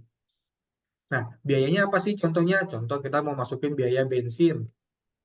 Bensin 10.000 misalkan. Misalkan ada mau bayar apalagi tol. Tol 15.000 atau 10.000 bisa. Atau kita mau masukin biaya namanya mungkin kita bisa melihat juga, nah misalkan contoh ada pengobatan. Misalkan pengobatan Ibu Nur misalkan 1 juta misalkan. Nah, kita bisa save langsung. Jadi selama 1 hari itu Ibu mau catat kayak gini, boleh Bu. Ibu mau catat tapi dipisah-pisahkan antara yang biaya-biayanya. Contoh misalkan tadi saya bilang ada pengobatan Nur, Ibu nanti catat sebagai akun biaya pengobatan. Terus misalkan ada biaya bensin, ya Ibu masukkan ke biaya bensin, biaya tol, dan segala macam. Nah, jadi setelah itu Ibu bisa langsung buat biaya baru. Ada di paling bawah sebelah kanan, biaya baru. Nah, dari sini sudah selesai, nanti Bapak Ibu bisa lihat juga jurnalnya apa sih, dan itu sudah langsung otomatis. Jadi nggak usah pusing-pusing lagi yang tadi jurnalnya apa ya. Tadi kan ada Bapak Andrianus ya, dan nanya juga soal kayak jurnalnya apa sih dan segala macam. Nah, ini udah langsung seperti itu. Pak, kalau misalkan saya mau catat biayanya dulu, tapi biayanya saya belum bayar nih ke customernya, gimana ya? Oh, bisa. Bapak Ibu bisa buka buat biaya baru. Nah, tinggal diklik aja Bapak Ibu bayar nanti. Nah, kontak misalkan contoh ya, misalkan nanti orangnya udah konfirmasi nih, Bu, saya mau kurang uang bensin. Ya udah kita kasih kas tunai misalkan gitu ya. Misalkan bensin misalkan 100.000 ya kan. Nanti tinggal Ibu buat biaya baru. Nah, jurnalnya tuh pasti akan nyangkut. Nyangkutnya kemana? Ke hutang usaha. Jadi seolah-olah tuh kita punya hutang nih. Nah, punya hutang. Bu, Pak, cara bayarnya gimana? Nah, tapi sebelum itu saya akan menjelaskan bahwa ketika Ibu melihat di kolom biaya, modul biaya tadi, itu ada yang namanya statusnya open. Ini adalah status yang kita belum proses yang namanya belum pembayaran. Pak, ini kategorinya kok terbagi? Terbagi ini apa? Tadi kalau terbagi ini adalah udah komponen-komponen banyak, Bu. Tadi ada bensin, ada pengobatan. Nah, itu makanya dikategorikan sebagai dari jurnal sebagai terbagi. Tapi kalau satu doang, kategorinya terlihat. Nah, saya mau ngelunasin gimana ya? Oke, saya mau ngelunasin.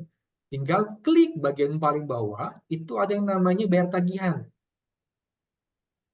Nah, nanti dia tanya bayar dari mana? Rekening kas atau rekening bank. Tadi kan kita pakai kas tunai. Jadi kita masukin eh, bagian kas, nanti masukin aja. Misalkan contoh ini kita tulis saja bensin maju bersama misalkan. Atau bisa dibilang sorry, reimburse bensin. Gitu. Nilainya jangan lupa dimasukin ya Bapak Ibu. Sini jumlahnya. Nanti baru buat pengiriman. Dan akan terlihat secara modul, nanti statusnya akan terbayar di sini. Oke, saya lanjutkan lagi. Nah, kalau misalkan mau buat penjualan pembelian gimana? Tapi sebelum kita masuk ke sana, kita bisa buat dulu yang namanya kontak atau bisa disebut namanya daftar nama supplier, daftar nama pelanggan, mungkin juga ada karyawan, mungkin boleh beli dapat fasilitas dari perusahaan kalau mau ngambil barang gitu, bisa juga kita masukin ke sini. Oke, kita buat dulu. Misalkan contoh saya mau buat misalkan maju cantik gemilang misalkan. PT. Kenapa saya selalu cantumkan PT di belakang? Biasanya kalau misalkan PT di depan, ketika kita ketik nama PT, itu muncul nama P, namanya muncul semua P. Jadi saya biasanya akan taruh di belakang, jadi biar bisa ketika disortir, huruf cari maju gemilang itu lebih gampang gitu. Nanti tinggal kita tulis aja di kontaknya apa nih, mau pelanggan kah, mau supplier kah, atau mau karyawan. Itu bisa, kita bisa pilih salah satu ataupun lebih dari satu. Nanti biasanya nama lengkap ini kita akan tulis nih. Nama lengkapnya PIC dari PT Maju Cantik Gemilang ini siapa ya? Gitu. Jadi kalau misalkan Bapak Ibu misalkan ada karyawan yang mungkin resign dan segala macam, Bapak Ibu udah nggak usah pusing-pusing. Database-nya semua ada di jurnal ketika Bapak Ibu sudah menyelesaikan secara lengkap datanya. Misalkan Bapak Budi, nah, nanti misalnya ada KTP atau SIM atau apa, nanti bisa dimasukin aja identitasnya, email perusahaannya misalkan budianto@gmail.com misalkan. Nama perusahaannya apa? Nama perusahaannya biasanya akan saya samakan sama yang di atas. Nah, nomor telepon yang bisa dihubungi apa, nanti tinggal kita masukin aja. Jadi di sini kita masukin Jalan Maju Cantik Gemilang misalkan. Nomor 1. Nah, sama ini nanti tinggal dicentang aja. Kalau misalkan alamat pengirimannya beda, bisa kita centang. Nah, bahkan ada tulisan nomor rekening. Kan kadang saya ada nemu beberapa yang modelnya kayak, kamu tolong dong transfer ke rekening saya, gini, gini, gini. Padahal bukan rekening, mungkin masih perorangan, tapi kita lihat bahwa, kok tiba-tiba nomor rekeningnya berbeda ya. Kita bisa confirm melihat di database ini. Gitu. Nanti bisa dilihat nama banknya apa, nanti tinggal dicantumkan saja, Bank BCA, misalkan cabang Batu, misalnya. Pemegangnya Budianto, misalkan. Nomor rekeningnya berapa, nanti kita masukin. Mau lebih, bisa. Kalau udah, jangan lupa kita masukin syarat pembayarannya berapa, TOP-nya dia nih, yang sesuai dengan kontrak kita. Misalkan 15 hari, ya udah 15 hari. Nanti kalau misalkan ada yang cuma 7 hari, kita bisa custom, Bu. Jadi nggak usah takut. Nanti aktifkan piutang dan utang maksimum. Nanti dari journal.id akan reminder kalau misalkan utangnya sudah melebihi. Biasanya akan reminder di mana? Remindernya akan di sebelah sini nih, yang ada lonceng. Nah, nanti dia akan muncul di pemberitahuan di sebelah sini. Oke, kita lanjut simpan. Nah, nama supplier sudah ada, nanti tinggal kita buat yang namanya produk. Nah, produk contoh misalkan kita ngomong namanya Panadol lah, 500. Produk kode SKU-nya boleh, Ibu kalau misalkan emang punya, boleh. Kalau mau rapi juga boleh. Misalkan mau kategori obat-obatan, misalkan OBT, misalkan gitu, 001. Boleh. Nanti unit ini, atau yang kita sebut namanya IOM, itu bisa kita setting, Bapak Ibu. Misalkan Bapak Ibu misalkan ada jual mesin bentuk dus, bisa. Atau bentuk, kalau misalkan modelnya bentuk strip, bisa. Kita anggap sekarang buah. Kategori ini Bapak Ibu bisa isi. Nah, nanti Bapak Ibu bisa juga nih, kalau misalkan Bapak Ibu mau jual, misalkan harga belinya 10.000, pasti kan kita kalau mau dagang pasti mau untung. Nah, untungnya berapa? Misalkan 100%. Nah, kita ngomong 20.000. Nah, kalau misalkan kita ada PPN, kita tinggal centang aja masukin PPN. Nanti secara otomatis ketika kita buat invoice, dia sudah langsung include sudah termasuk langsung tercentang yang namanya PPN. Nah, biasanya kan ada juga yang sifatnya monitoring. Nah, ini dia monitoring. Ini adalah eh, apa? Kalau misalkan stok barang in out-nya itu kita pengen tahu nih, misalkan stok setiap rutin ini stoknya berapa sih? Atau misalkan Ibu mungkin di perusahaan Ibu, Bapak Ibu, ada setiap minggu atau setiap 3 hari bakal ada yang namanya stok off-name dan itu harus dilaporkan. Nah, nanti setelah stok off-name, nah dia akan lihat biasanya, secara accounting, saya akan pakai yang namanya harga rata-rata biar memudahkan perhitungan secara accounting-nya. Kita simpan saja harga rata-rata. Nah, jadi kita lihat, nah stok minimumnya berapa maunya. Misalkan Panadol ini harus ada misalkan 10 di outlet gitu kan. Nah, dia udah langsung ngantung ke persediaan barang, nanti kita tinggal simpan saja. Nah, sudah, kita tinggal buat aja.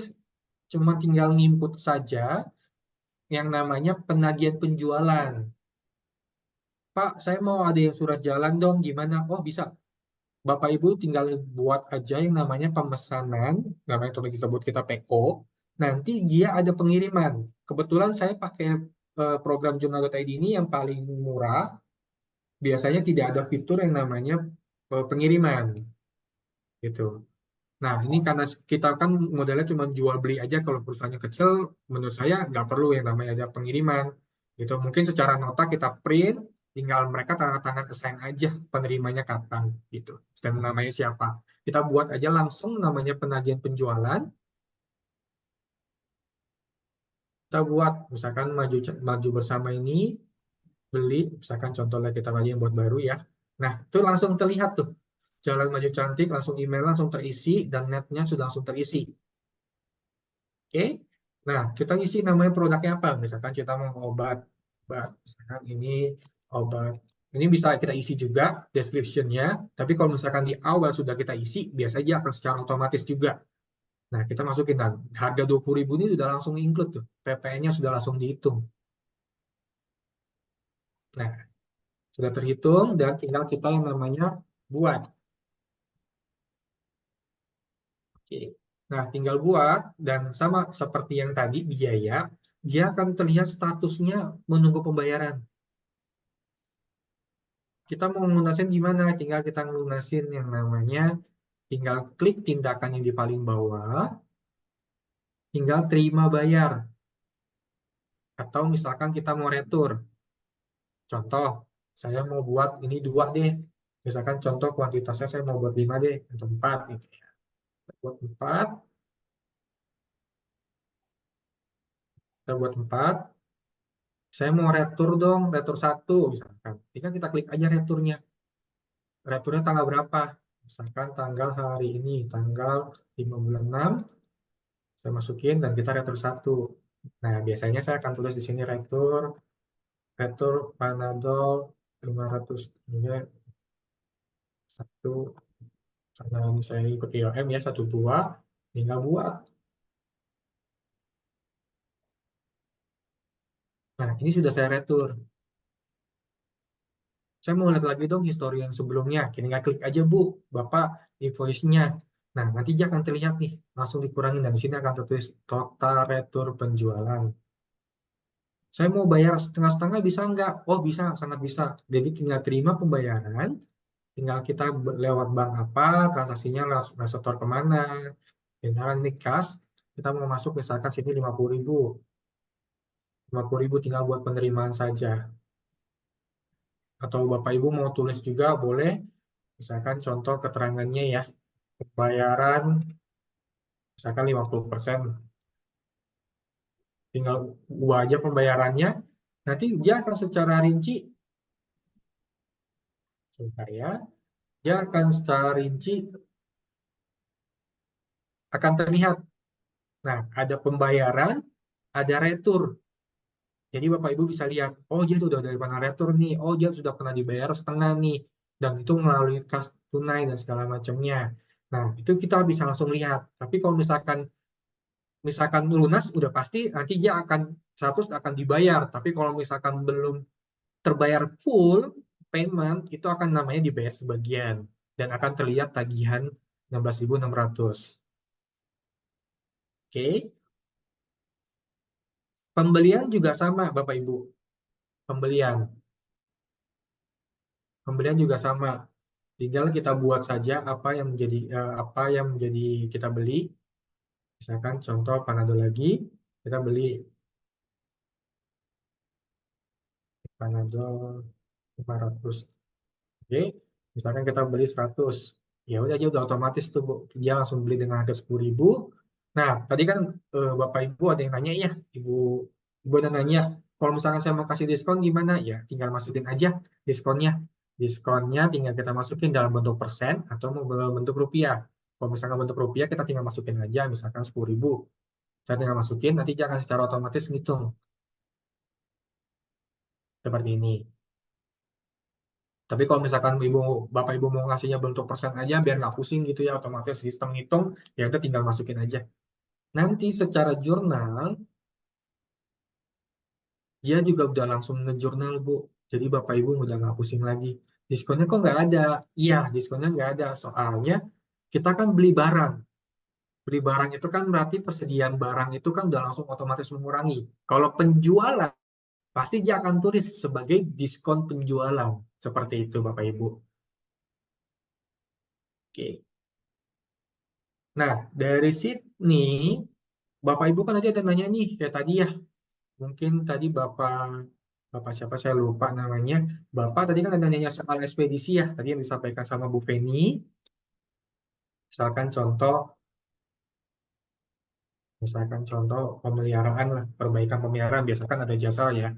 Misalkan perbaikan laptop atau software lah misalkan gitu. Ya kan harganya 1 juta. Kan? Nah, Bapak bisa langsung masukin saja aja ke bagiannya tadi ada pemotongan, tinggal diklik, nanti kita masukin hutang PPh 23. Nah, langsung masuk. Bisa tinggal kita masukin 2%. Jadi, nah, seperti ini. Sudah. Setelah ini selesai, kita bayar tetap 980. Kita sudah lakukan pemotongan jasa. Nah, itu langsung terbit jurnalnya. Oke. Nanti ketika Bapak Ibu melakukan, nah Bapak Ibu bisa lihat juga nih, kalau misalkan Bapak Ibu, aduh saya penasaran tadi jurnalnya kemana aja sih? Bapak Ibu bisa lihat ke buku besar. Saya akan masukin sesuai dengan periode yang Bapak Ibu mau, nanti akan muncul seperti ini. Nah, bentuknya seperti ini, Ibu. Bapak Ibu. Nah, nanti bisa dilihat kas dan bank. Aduh, saya pusing deh kalau ngeliat kayak begini. Oh, Bapak Ibu masa khawatir, Bapak Ibu bisa ngelihat di bentuk PDF maupun dalam bentuk Excel. Jadi Bapak Ibu bisa download. Nanti tinggal kita klik saja, nanti tinggal mulai ekspor. Nanti Bapak Ibu tinggal klik daftar ekspor. Seperti ini. Kalau misalkan nggak kelihatan, gimana nih? Oh, nggak muncul. Bapak Ibu bisa buka daftar lainnya ke daftar import atau ekspor. Nanti bisa kelihatan nih Bu di sini. Nanti setelah sudah, itu akan terlihat buku besarnya bisa kita download di sini. Kalau misalkan masih dalam proses, ditunggu aja Bapak Ibu, pasti akan selesai kok. Nah, tinggal kita udu, nanti bentuknya Excel ataupun PDF. Oke. Nah, tadi kita mau lihat neracanya seperti apa sih? Neracanya sama seperti yang tadi Bu Feni sudah jelasin, bahwa akan muncul, tadi kan ada hutang PPh nih, akan muncul. Nanti ketika kita melakukan yang namanya pelunasan, atas pajak penerimaan negara, atas PPh 23, nanti tinggal dibalik aja jurnalnya hutang PPh 23 pada kas. Seperti itu. Berarti kan nanti tinggal kita buat aja biayanya, melakukan pelunasan. Seperti itu. Dari sini, Bapak Ibu ada yang mau ditanyakan?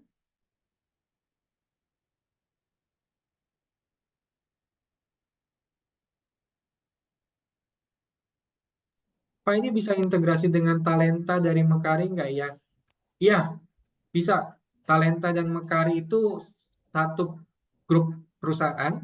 Dan tadi saya mau jelaskan juga di dalam jurnal.id, tadi Bu Feni sudah sampaikan juga. Sebentar, saya coba screen lagi. Iya, di dalam jurnal.id ini kita bisa include ada yang namanya e-materai, ada juga pengelolaan pajak, kayak misalkan Ibu Bapak misalkan transaksi banyak banget, jadi Bapak Ibu tinggal buat fakturnya di jurnal.id, tinggal diproses, diklik, itu dengan tarif yang berbeda pastinya dari jurnal.id sama klik pajak itu berbeda, nanti itu langsung bisa integrasi. Oke, pertanyaan selanjutnya, apakah bisa nambah akun? Oh, sangat bisa, Bapak Ibu. Jadi nanti ketika Bapak Ibu mau nambah akun, Bapak Ibu bisa buat yang namanya ke daftar akun, terus ke buat akun baru.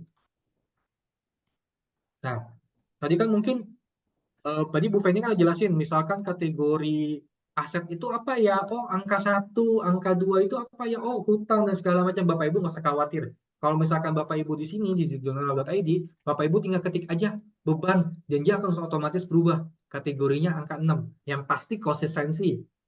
Misalkan sini beban ekspedisi. Tadi kan kita ekspedisi belum ada ya. Atau pos atau materai misalkan biasanya pada umumnya. Tinggal kita buat aja. Nah, nanti di sini bakal muncul biaya pos, nah, beban ekspedisi, pos atau materai. Seperti itu. Pak, Bu, untuk aset gimana? Oke, untuk aset kita bisa buat yang namanya, kita tinggal klik namanya simpan aset. Saya ingatkan lagi ya Bu, untuk jurnal.id ini adalah semua data kita bisa bantu untuk ekspor impor Bu. Contoh biaya, penjualan, pelunasan, pembelian, dan segala macam itu kita bisa ekspor. Jadi bisa impor. Jadi kita sudah sangat terbantu sekali dengan teknologi. Misalkan contoh beli lemari arsip. Nah, tadi kita tinggal ubah aja kategorinya. Kategorinya apa nih arsip, lemari arsip? Misalkan bagian dari perlengkapan kantor. Misalkan 1 unit lemari arsip kantor. Jadi nanti Bapak Ibu setelah udah buat di sini, Bapak Ibu udah nggak usah jurnal lagi yang namanya penyusutan. Biasakan penyusutan itu dilakukan di akhir bulan. Dan itu selalu berulang-ulang. Dan Bapak Ibu nggak usah jurnal lagi. Ketika Bapak Ibu sudah buat, itu bisa langsung otomatis tiap bulannya akan menghitung. Bahkan biasanya Bapak Ibu nggak usah ngitung-ngitung lagi. Berapa sisa, berapa bulan lagi ya, bisa lunas dan segala macam ya. Bapak Ibu nggak usah pusing. Nanti dari sini sudah langsung otomatis. Misalkan contoh harganya 10 juta. 10 juta. Metode yang dibayarin melalui apa? Melalui rekening bank misalkan. Nah, jangan lupa untuk aset display non ekspedisinya ini diancentang ya, Bapak Ibu. Nah, kita menggunakan garis lurus. Untuk lemari arsip, secara penyusutan, secara accounting, itu akan kita susukan selama 4 tahun. Nah, apa penyusutannya? Jangan lupa kita masukin yang namanya Saya masukin yang namanya, ini kita nggak ada, karena jadi saya akan masukin ke bagian, sorry, ada peralatan, ada, ini saya akan masukin ke bagian sini ya, penyusutan, cowoknya.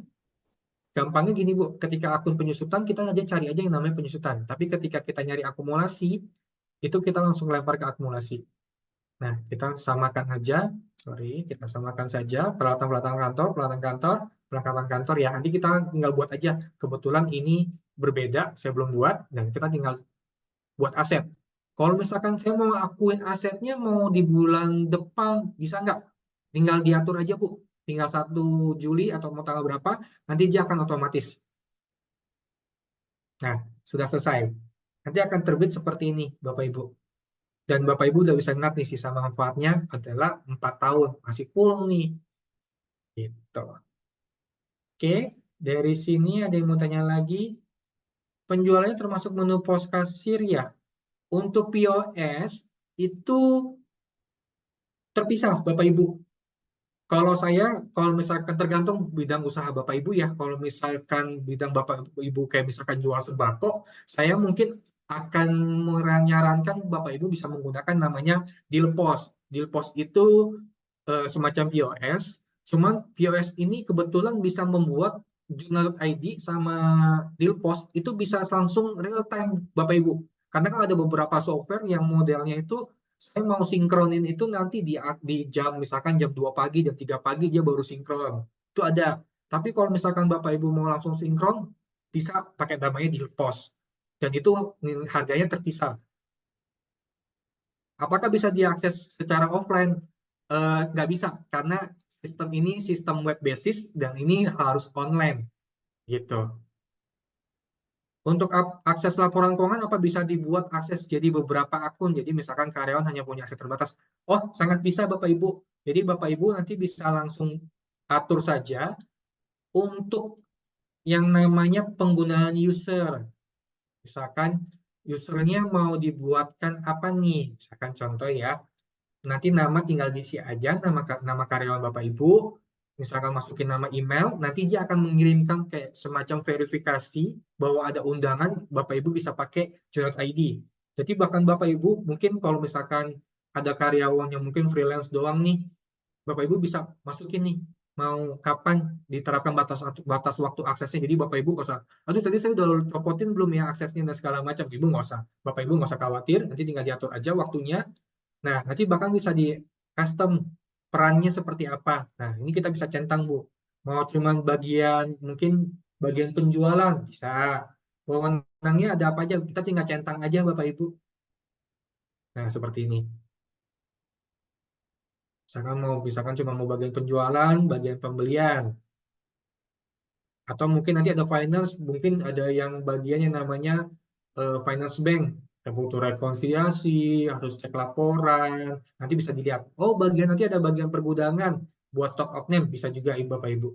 Tinggal dilihat aja, akses hapus, apapun, semuanya sudah bisa diatur, bahkan di sini pun sudah bisa dilihat aktivitasnya. Jadi Bapak Ibu nggak usah khawatir kalau misalkan ada staf Bapak Ibu yang aneh-aneh macam-macam gitu, Bapak Ibu bisa melihat aktivitasnya dia ngapain aja nih. Nah, ini yang dibilang namanya audit dari pergerakan sistem IT.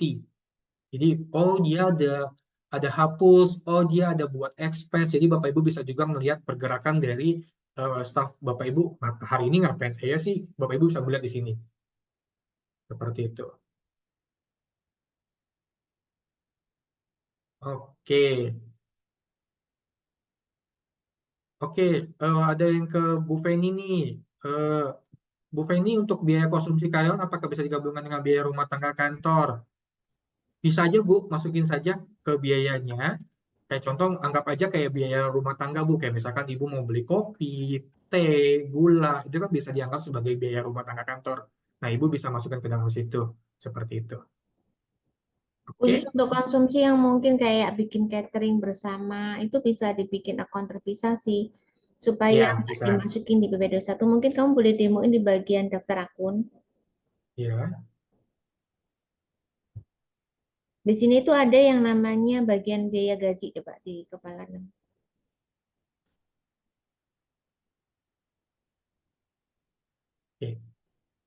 Nah, gaji ini Nah, kan di bawahnya itu ada subkonto, ada upah, ada makanan dan transport, ada lembur, ada pengobatan. Nah, makanan dan transport boleh masuk di sini kalau ini memang kena PP 21. Kalau nggak mau kena PP 21, Ibu taruh di bagian di bawah yang sifatnya terpisah. Artinya itu makanan untuk apa biaya konsumsi untuk seluruh. Jadi kalau kan di pajak itu ada yang disebut dengan deductible expense. Nah, di akun ini nih namanya makanan. Bisa dipisah bahwa memang itu dikenakan untuk seluruh karyawan, itu nggak masuk PP 21. Kalau tadi di bagian gaji akan masuk ke PP 21. Jadi itu. Jadi di PP 21, mana yang mau masuk PP 21 di bagian yang tadi, di bawahnya gaji, tapi kalau yang nggak masuk PP 21 ya terpisah. Itu sih yang bisa membedakan ya ketika kita itu pengen apa untuk hitung berapa sih kualifikasi laporan PP 21 total gaji, karena kan total PP 21 kan termasuk THR, termasuk jam sostek, insentif, pesangon, manfaat tunjangan lain ini masuk semua ke situ gitu. Kalau memang itu masuk ke PP 21 ya dimasukinnya di akun-akun ini. Itu makanya secara akun kalau kita secara penjurnalan dan mungkin nomor rekeningnya benar itu akan memudahkan memahaminya. iya. Dari saya itu aja. Mungkin ada pertanyaan lagi. Saya buka Ya, untuk ini dua kan pertanyaan. ditanyakan sama Pak Ferry biayanya. Thank you. Saya ambil ya langsung. Biayanya itu, ini saya share di, saya tadi biayanya itu harganya itu sesuai dengan harga yang ada di, ini sesuai dengan yang ada di web. Tinggal cari harganya jurnal.id. Kalau yang nggak usah terlalu ribet, cuma satu user, misalnya bisa dipakai rame-rame buat pegawai segala macam, itu di 359 namanya esensial. Tapi kalau minimum 3 user itu plus, itu di 809. Itu pun juga sudah diskon 10% jika bayarnya per tahun. Nah, ini sistemnya bukan sekali beli karena ada sewa tempat buat nampung database-nya kan. Dan keuntungannya kenapa pakai sewa tempat ini karena kita itu nggak takut database kita hilang atau dicuri atau komputer kita hilang, laptop kita rusak, itu sudah nggak ada masalah. Karena semua akan terrecord secara encrypt dan ini nggak bisa dibuka oleh siapapun kecuali ketika Bapak Ibu sebagai partnership saya terus kemudian masih mau saya handle untuk pada ada kasus-kasusnya ya saya doang yang bisa buka. Saya itu artinya tim saya ya, karena ada saya, ada tim saya. 3 user ini hanya untuk tim Ibu, sedangkan yang saya, ada staff saya kalau memang handle sama si Harry sebagai supervisornya, itu pun tidak menambah user. Kalau yang memang mau kompleks sampai bisa bermacam-macam nih fiturnya itu beda ya sampai 5 user, ada multi gudang gitu ya. Perbedaannya ini hanya di ada custom dashboardnya aja doang. Beberapa sih yang berbeda. Itu di eh, harganya bisa diskusi karena ini nanti ada harga tertentu. Jadi yang paling utama biasanya pakainya minim di esensial dulu kemudian di plus. Kalau memang usernya memang ada beberapa orang yang satu bagian apa, satu bagian apa. Itu sih sewanya per bulan ini dibayarnya per tahun. Ya ada pertanyaan? Dan untuk yang memang ingin memulai sih langsung japri ya, langsung kita akan demokan, kita kasih trial 1 bulan, jadi langsung kita bikinin account per perusahaannya. Nanti apa namanya bisa kita demokan per company ya, nggak bareng-bareng gitu, nggak bareng-bareng. Jadi per company kalau memang ada ini sekaligus kalau memang saya handle accounting dan pajaknya, jadi ya semuanya saya handle pakai sistem ini. Kenapa pakai sistem ini? Karena kan nanti kita nggak perlu apa namanya nggak perlu tuh kirim-kiriman data, cuman di sini aja ya kirim data yang sekedar yang memang ketinggalan. Bahkan misalnya saya mulai Juni ini pakai, Januari sampai Mei itu akan saya bantu upload karena kan ketinggalan. Bapak Ibu ngerjain yang nggak ketinggalannya, yang forward ke depannya, sehingga lebih up to date. Bahkan jangankan cuma Januari sampai Mei, mau diupload sampai beberapa tahun sebelumnya bisa, ya bisa. Jadi itu kalau kepengen rapi semua di sini ya monggo. Jadi ada beberapa versi, silakan. Nanti per perusahaan tuh akan beda-beda. Nanti akun ini juga akan dirombak-rombak dikit berdasarkan. Jadi pada waktu kita buka perusahaan ini itu ada pilihan, gitu ya. Ada pilihan jenis usahanya apa dan si jurnal.id ini akan meng-create rekening yang sesuai dengan jenis perusahaannya. Jasa beda dengan dagang, dagang yang retail dengan dagang yang grosir beda. Oh ya tadi udah dikasih tunjuk belum Her kamu yang ngupload bukti-buktinya di sistem pada waktu input jurnal? Iya, belum. Makanya ini saya mau jelasin juga. Tadi ada pertanyaan juga mengenai apa dirincian persediaan barang ya. Tadi Bapak ada nanya. Ini kita bisa melihat bahwa tadi kan saya ada saya ada jual dengan 24, terus ada retur 1, dan itu akan tambahkan 1, dan ada purchase invoice. Jadi dia akan dilihat seperti ini, Pak. Bahkan Bapak mau ngeliat secara rinci bisa, Bapak mau ngelihat secara value juga bisa. Tinggal kita klik aja namanya laporan, nanti kita klik yang bagian yang namanya produk. Nah, kita bisa lihat biasanya nilai persediaan barang. Dan periodenya, kita tinggal bisa ngikutin aja, periodenya mau apa, nah kita bisa lihat seperti ini. Mungkin mau lihat yang seperti ini lebih rapi, bisa juga, karena udah bisa langsung lihat secara nilai persediaan barang. Oke. Tadi juga ada yang bertanya soal user management ya. Tadi saya sudah sampaikan. Jadi nanti user management itu bisa diatur, Bapak Ibu. Jadi kita tinggal ngatur yang namanya kita klik undang, ini dia bisa lihat perannya apa, rules-nya apa nih ya, maunya. Kalau staff mungkin staff bagian purchasing cuma bisa bagian pembelian, bisa. Kalau mau bagian gudang buat pergunaan doang, buat apa? Buat pengiriman dan segala macam, stock opening dan segala macam, kita bisa juga centang. Kalau misalkan emang mau, kita bisa centang lebih dari 2 ataupun mau cuma 1 itu bisa. Yang di Dan bawah tuh boleh tuh tunjukin Her. Di bawah itu ada yang dia bisa nginput tapi nggak bisa ngerubah nih. Di sini yang iya, menang betul. tambahan tuh. Iya, betul. Jadi kita mau nginput mau ngapus itu bisa, kita nggak bisa kasih ke akses ke dia. Jadi kalau misalkan ada supervisor atau ada bagian manajer, mungkin mereka mau ngapus dan segala macam, mereka harus sampaikan dulu ke Bapak Ibu kesalahannya di mana, buat juga bagian dari kontrol, nanti baru di authorize seperti itu. Oke, nah tadi yang saya sampaikan juga, disampaikan Bu Feni juga, untuk data itu kita bisa melampirkan data-data yang kita input. Misalkan contoh Bapak Ibu mengeluarkan dokumen atau misalkan Bapak Ibu dapat kwitansi nih dari customer Bapak Ibu atau supplier Bapak Ibu. Bapak Ibu bisa klik lampiran di sini, di bawah sini. Itu Bapak Ibu tinggal klik, nanti tinggal Bapak Ibu nyari aja apa yang mau dimasukin. Nah, seperti ini, nanti tinggal dibuat biaya baru aja. Karena ini misalkan ini belum masukin ya, contoh ya. Nanti dia akan muncul seperti ini.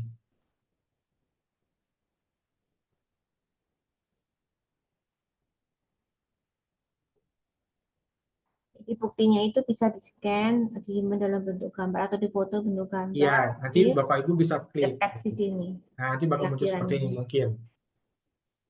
Seperti itu. Dan kebetulan dilampirin form apa tadi itu. Apapun bisa dilampirin. Wow. Jadi nanti sudah paperless ya Bapak Ibu. Kertas-kertas bonbonnya hilang ya kan tinggal ditunjukin di situ. Jangka waktu yang panjang lebih aman. Dan sekali lagi tadi yang harga yang tadi saya berikan tuh harga yang umum ya, harga di langsung ke web bisa, langsung ke saya bisa, harganya tidak berbeda. Yang membedakan kalau beli sama saya, kami bantu untuk setting awalnya, kami training gratis. Paling tinggal yang kalau misalnya ada data yang harus diupload, itu baru ada fee tersendiri. Kalau yang ketinggalannya ya maksudnya ya, karena kan itu memang ngejaring input lumayan, daripada seperti itu mendingan up to date-nya jalan, tapi yang ke belakang kita bantu. Oke, ada pertanyaan lagi? Iya, Satu user bisa dikasih seluruhnya bisa Pak Taufik. Nggak harus tadi tuh dikasih satu user bisa. Satu user dikasih beberapa hak bisa. Dikasih seluruhnya kita tinggal klik ultimate sama yang di bawahnya bisa. Bisa juga. Jadi umumnya dikasih nggak harus satu jenis. Kalau mau satu perusahaan gede biasanya kan satu orang satu tugasnya. Tapi kalau ini perusahaannya perusahaan kecil yang memang cuma butuhnya semua yang ngerjain dia ya udah cuma satu ultimate doang bisa. Bebas diatur. Ya, betul. Oke, dari saya itu aja. Kalau tidak ada pertanyaan, saya balikin ke Bu Feni. Ya, Terima kasih. Pak Heri. Iya, boleh? Pak, untuk user itu apabila user A lagi akses, apakah pihak lain itu bisa akses juga dengan user yang sama atau Oke, satu oke. Untuk user akses itu ketika Bapak sedang login, terus ada user lain yang sedang login nih. Bapak yang pertama login itu pasti akan ke-kick atau terlog out secara otomatis. Seperti itu, Pak. Jadi kalau misalnya saya sudah masuk duluan, terus ada teman lain yang masuk lagi, maka punya saya di kick gitu. Iya, Kan betul. user yang sama ya maksudnya ya. Kalau user Iya, yang beda ya nggak masalah Pak. User yang sama. User yang sama ke-kick. Oh, Karena kalau nggak nanti jadi rancu Pak. Kalau nggak ken- dijaga begitu.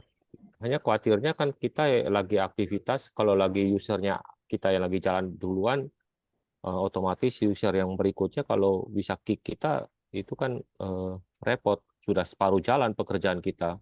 Ya makanya Apakah pakai user yang berbeda sih Pak Andrianus maksudnya Pak. Maaf. ya kadang-kadang kan memikirkan low cost gitu loh Bu, Iya iya iya. efektivitas. Kalau bisa memungkinkan kan, maksud saya apakah memungkinkan apabila user pertama sudah jalan, ya user kedua nggak bisa masuk, bukan user Gantian pertama sih yang Pak disepak. harus gantian Pak. Oh, oke, kasih. oke. Kalau tidak ada, saya kembalikan ke Bu Feni ya. Terima kasih. Ya, kalau nggak ada juga yang lain, kita tinggal tunggu Bapak Ibu boleh langsung. Nanti juga akan dibantu follow up sih, kalau memang Bapak Ibu pengen coba apa untuk trial 1 bulan dan kami bantu untuk pelaporannya sekaligus kami pegang jasa-jasa yang lainnya. Gitu aja ya Pak, Bu, semuanya. Ada pertanyaan lagi? Saya stop ya sampai di sini pas jam 4. Terima kasih semuanya. Sampai ketemu di seminar berikutnya. Oke, makasih.